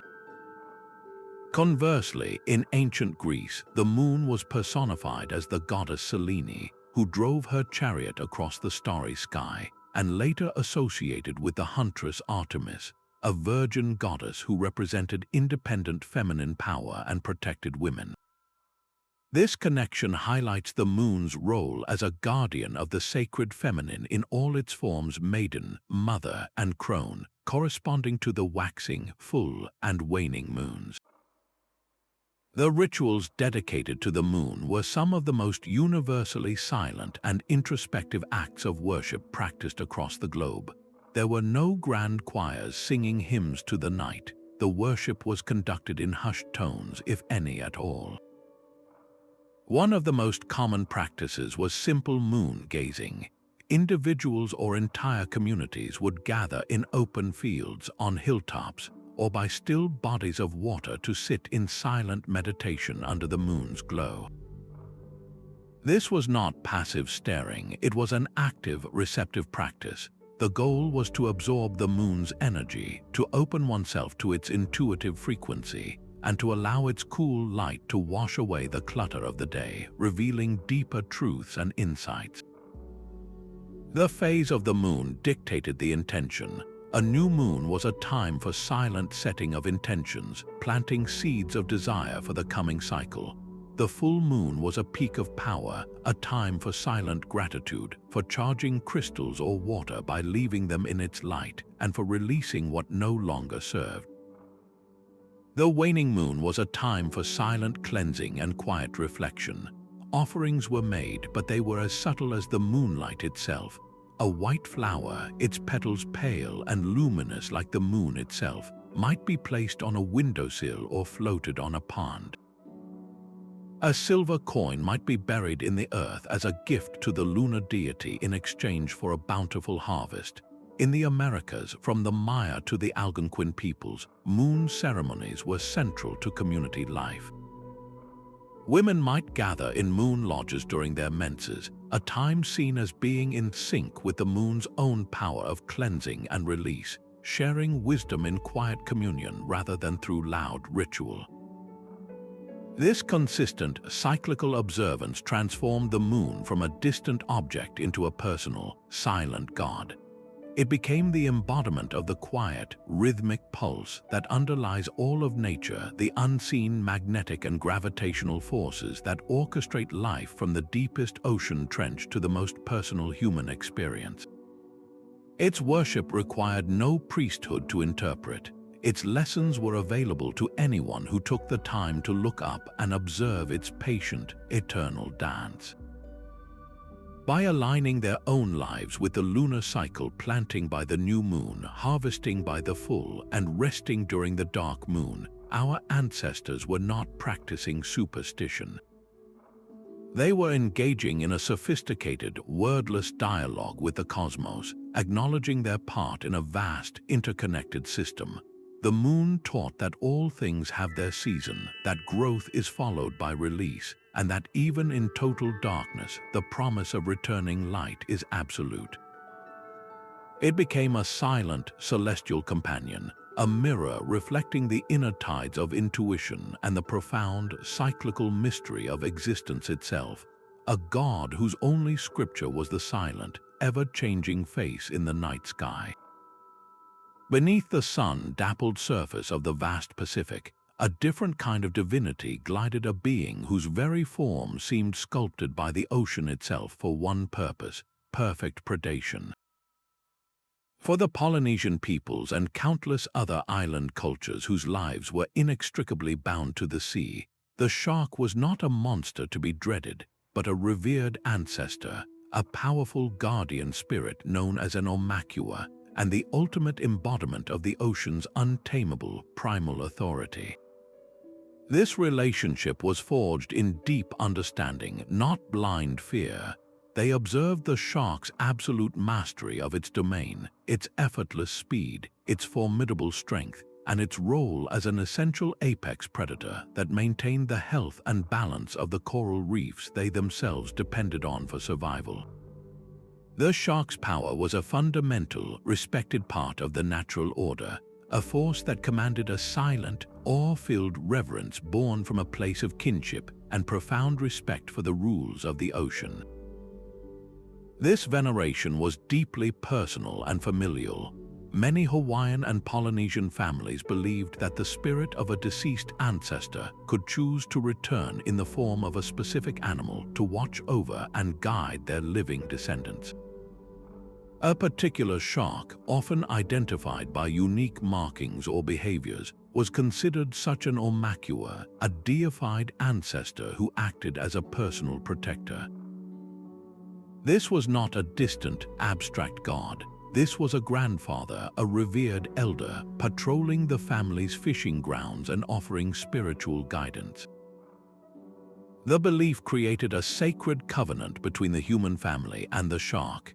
It was forbidden to harm or eat one's family Omakua, and in return, the shark would protect family members from ocean dangers, sometimes even guiding lost fishermen back to shore or driving schools of fish toward their nets. This relationship was upheld through a series of silent, action-based rituals that formed the language of this unique worship. The most direct of these rituals was the offering of food. Fishermen who caught a particularly fine fish might cut a choice piece and silently offer it to a shark that appeared near their canoe. This was not a bribe or an attempt to appease a monster. It was an act of respectful sharing, a way to nourish the ancestral spirit and strengthen the bond between them. It was a tangible, wordless expression of the reciprocal relationship: we care for you, and you care for us. This practice of offering extended to the creation of powerful talismans. A tooth from a naturally deceased shark was considered an incredibly potent object, imbued with the animal's mana, or spiritual energy. These teeth were meticulously cleaned, polished, and carefully bound with finely woven cordage to be worn as necklaces or incorporated into ceremonial regalia. Wearing a shark tooth amulet was not a fashion statement. It was an act of silent invocation. The wearer believed they were carrying a physical piece of their protector's strength, courage, and resilience with them, a constant spiritual shield against both physical and metaphysical dangers. The shark's protective power was also physically integrated into the most important tool for survival, the canoe. Master craftsmen would often carve the distinctive form of a shark, its sleek body, crescent tail, and iconic dorsal fin, into the hulls or prows of their voyaging canoes. This was far more than decoration. It was a form of spiritual armament. By carving the shark's image onto the vessel, they were invoking its essence for the journey ahead. They were asking the canoe to embody the shark's qualities, to be as swift and sure through the waves, as fearless in the face of open ocean, and as protected from hidden dangers as the predator itself. The silent, careful act of carving was a prayer in wood, a wordless petition for safe passage across the immense and unpredictable sea. This deep, unspoken understanding of nature's raw authority meant that worship was also demonstrated through informed avoidance. Certain bays or channels known to be the territory of particularly powerful or non-ancestral sharks were treated with caution and left undisturbed. This wasn't fear, it was a form of spatial respect, a silent acknowledgement of another being's domain, not unlike quietly walking around someone's home rather than tromping through it. The shark's divinity was thus a complete package, earned through its undeniable power, its role in the ecosystem, and its perceived connection to the lineage of the people themselves. Its worship required no chants or temples, only the respectful actions, the symbolic carvings, and the mindful coexistence that reflected a truly holistic and silent understanding of humanity's place within the sacred and powerful web of the natural world. Rising from the mountainous highlands of the Levant, the cedar of Lebanon stood as a silent, monumental testament to endurance, its sprawling branches and massive trunk a living challenge to the very concept of time. In the ancient world, where human life was fleeting and empires could rise and fall within a few generations, the cedar's incredible longevity, some specimens living for over 1,000 years, made it a breathing symbol of immortality itself. Its wood possessed a unique, rich aroma that seemed to purify the air around it, and its natural resistance to rot and insects meant that structures built from it could last for centuries. This combination of sensory and physical permanence captivated the civilizations that circled the Mediterranean, from the seafaring Phoenicians to the kingdom-building Hebrews and the mighty empires of Mesopotamia. They didn't just see a useful tree, they perceived a direct physical connection to the eternal, a natural pillar so enduring it could only be divine. This profound, wordless veneration is etched into the foundational texts of these cultures, most famously in the Epic of Gilgamesh. In this ancient Mesopotamian poem, the hero's quest for eternal life leads him on a perilous journey to the distant cedar forest, a sacred realm guarded by the terrifying demigod Humbaba. This was no ordinary timberland. It was described as the dwelling place of the gods, a space so holy that its very trees were imbued with divine presence. Gilgamesh and his companion Enkidu do not simply chop down wood. They commit a sacred act, slaying the guardian and felling the great cedars, an action that brings both glory and a terrible divine retribution. The story powerfully illustrates the ancient belief that these trees were not mere plants but sentient, protected beings, their wood a celestial material meant for the most exalted of purposes. For the Phoenicians, whose name is even derived from a word for the prized purple dye they traded, the cedar was the backbone of their maritime empire. They used its strong, straight trunks to build their legendary fleets of trading ships and warships, vessels that allowed them to dominate the Mediterranean. But this was not simple deforestation. It was an act of ritualized harvest. Before cutting a great cedar, offerings would be silently made at its base, libations of oil or wine poured onto the roots or precious stones placed in the soil. The act of sailing a ship made of cedar was itself a form of worship, as the aromatic wood, believed to be blessed by the gods, carried them across the treacherous sea, its sacred essence providing spiritual protection as well as physical buoyancy. The most potent expression of this reverence, however, was the cedar's role in constructing sacred space. Its wood was considered the only material worthy of housing the divine. The Hebrew scriptures provide meticulous instructions for King Solomon's temple in Jerusalem, mandating that its inner sanctum, the Holy of Holies, the earthly dwelling place of God, be paneled entirely with cedar from floor to ceiling. The choice was deeply symbolic. The cedar's durability represented God's eternal covenant with his people. Its fragrance purified the sacred air, and its beauty was a fitting offering to divine glory. The construction process was a silent symphony of devotion, the scent of the freshly cut wood rising like incense even before the altar was consecrated. Similarly, for the Canaanites and Phoenicians, the cedar was sacred to the supreme god El and the storm god Baal. Temples dedicated to them were built with cedar beams and doors, and the idols representing these deities were often carved from its heartwood. The belief was that the spirit of the god would inhabit the wood, drawn by its purity and strength. The rituals within these spaces were often wordless, focused on anointing the wooden idols with precious oils, the silent, slick sheen on the grain, a tangible expression of devotion, and a means of communing with the divine presence believed to reside within. This transformation of the cedar into a god-like entity was ultimately rooted in its role as a literal and metaphorical bridge. Its roots gripped the earth with ancient strength, while its highest branches seemed to scratch the heavens, physically connecting the two realms. Its wood was the material used to build that connection for humanity, the temple walls that reached toward the sky, the ship prows that pointed toward the horizon, the bridge between the human and the divine. The silent rituals performed at its base, the anointing, the offerings, the mere act of resting in its shade were not requests but acknowledgments. They were a way for mere mortals to touch eternity, to lean against a being that had witnessed centuries pass and would witness centuries more, absorbing its silent lessons of resilience, stability, and the sacredness of simply enduring.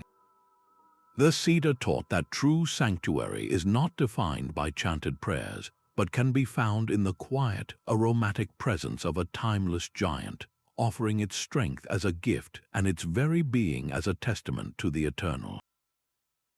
While the owl mastered the secrets of the night and the crocodile ruled the river's depths, another bird claimed dominion over the boundless, sun-drenched sky of day. The falcon, with its breathtaking speed, impossible precision, and a gaze so sharp it could pinpoint a single creature in a vast landscape from a staggering height, became the ultimate living symbol of solar majesty and unchallengeable kingship in ancient Egypt. Its very nature seemed to reject the earthly and embrace the celestial, making it the perfect earthly vessel for the most powerful god in the Egyptian pantheon, Horus, the divine king of the world and the god of the sky. This was not a casual association. The falcon's biology was a direct reflection of divine attributes. Its ability to soar higher than almost any other bird placed it closest to the sun god Ra, sharing his domain and basking in his direct light. Its unmatched eyesight symbolized the all-seeing, omniscient perspective of a ruler who could survey his entire kingdom and perceive any threat or injustice. The falcon did not just represent Horus. In the eyes of the Egyptians, it was a living piece of him, a divine representative whose every movement and action was a silent message from the gods themselves. This profound belief transformed the treatment of falcons from simple animal husbandry into a form of high temple worship, conducted almost entirely through a language of action, observation, and meticulous care. In major cult centers dedicated to Horus, such as the ancient city of Nekhen, live falcons were kept within the temple precincts. These were not captive birds in a cage. They were revered divine avatars, treated with a level of luxury and respect befitting a pharaoh.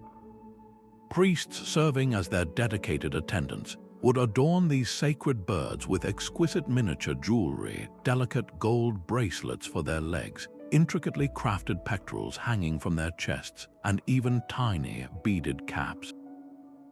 This act of adornment was a core ritual of wordless devotion. By ornamenting the falcon, the priests were honoring the god it embodied, a tangible and silent offering of beauty and value. The birds were fed the choicest meats, and their every need was anticipated with solemn reverence. The most important aspect of their care, however, was observation. Egyptian priests would spend hours in silent vigilance, watching the sacred falcons for signs. The direction of its first flight at dawn, the pattern of its circles in the sky, the way it perched on a certain temple obelisk, every action was meticulously noted and interpreted as a divine omen. A sudden dive might signal an approaching military victory, while a falcon crying out while facing north could be a warning of a coming challenge from that direction.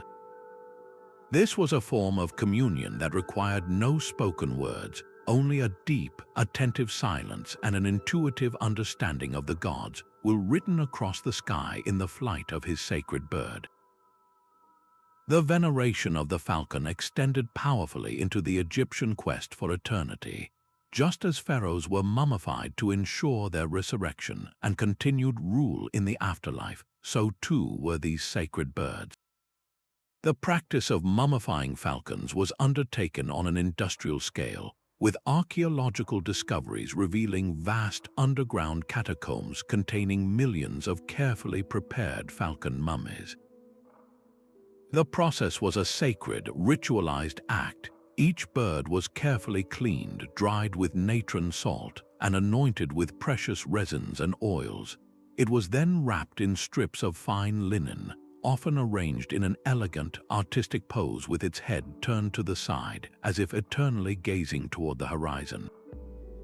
These mummified falcons were not mere offerings, they were divine messengers. They were interred with written petitions or placed in the tombs of the deceased with the silent, fervent hope that their spirit, now freed from its body, would carry the prayers and the soul of the deceased directly to Horus and the other gods in the celestial realm.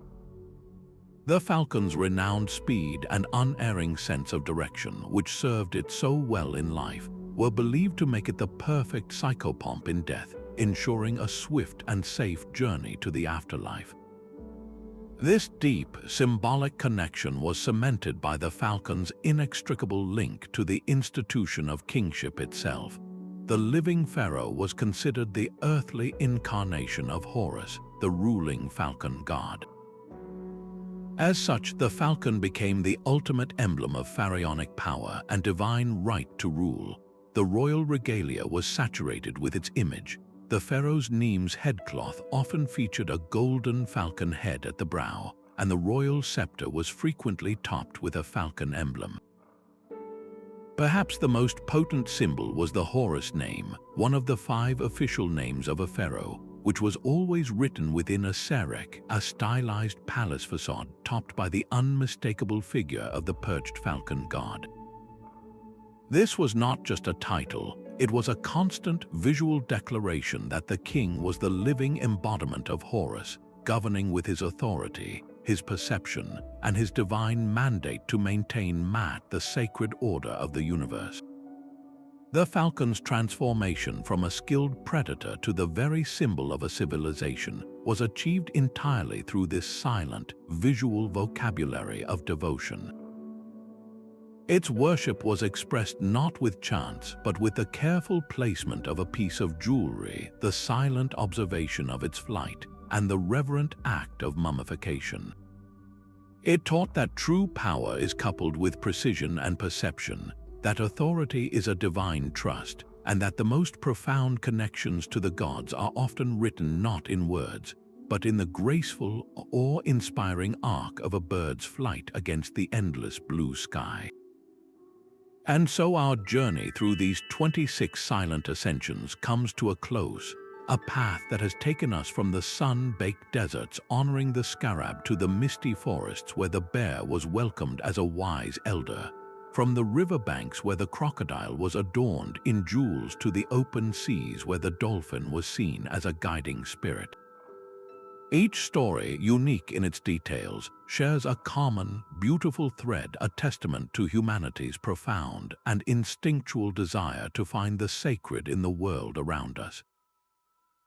We have seen how a bull's strength, a serpent's renewal, an eagle's flight, and a lotus rise from the mud were not just observed but deeply felt, their lessons absorbed not through doctrine but through a wordless, awe-filled communion. These symbols did not demand worship with threats or promises. They earned it simply by being, their very existence a silent sermon on the cycles of life, death, and rebirth that govern us all. This was a spirituality of action and observation, where devotion was measured in a placed offering, a meditative gaze, or a respectful emulation of the qualities these beings embodied. This ancient practice of wordless worship offers us a powerful mirror, reflecting a way of engaging with the world that feels almost forgotten in our age of constant noise and digital distraction. It invites us to consider how much we might be missing by relying solely on language, on crafted prayers and complex theologies, to connect with the sense of wonder that is our birthright. The silent gods teach us that divinity is not confined to distant heavens or elaborate temples. It is woven into the fabric of the natural world, waiting to be recognized in the patient growth of a tree, the intricate pattern on a butterfly's wing, or the dependable rhythm of the tides. They remind us that sometimes the most profound truths are understood not with the ears, but with the heart, in those moments of stunned silence before a breathtaking sunset or the hushed peace of a walk through an ancient forest. This is a universal language, one that transcends culture, dogma, and time, accessible to anyone willing to slow down, observe, and listen to the world's quiet wisdom. As we step back from these stories and into our own lives, we carry with us the legacy of these once living symbols. They are not relics of a primitive past, but enduring invitations to re-enchant our modern world, to look at the animals we share this planet with, the plants that sustain us, and the celestial bodies that guide us with fresh eyes and a reawakened sense of reverence. Perhaps you feel a new connection to the resilient scarab, a tiny architect of transformation, or find yourself looking at the moon with a deeper appreciation for its silent, guiding light. Maybe the wolf's lesson of loyal community or the oak's steadfast endurance speaks to you most powerfully. This is the living gift of mythology. It provides not just stories, but lenses through which we can see our own existence with greater meaning and wonder. We would love to hear which of these silent gods resonated most deeply with you. Was it a particular animal, a plant, or a celestial symbol? Share your thoughts in the comments below, and let's continue this conversation about the hidden sacredness in our world. If you enjoyed this exploration into the heart of wordless worship, be sure to subscribe and hit the notification bell so you don't miss our next journey into mythology's hidden treasures. Thank you for watching, and may you find moments of silent, awe-filled connection in your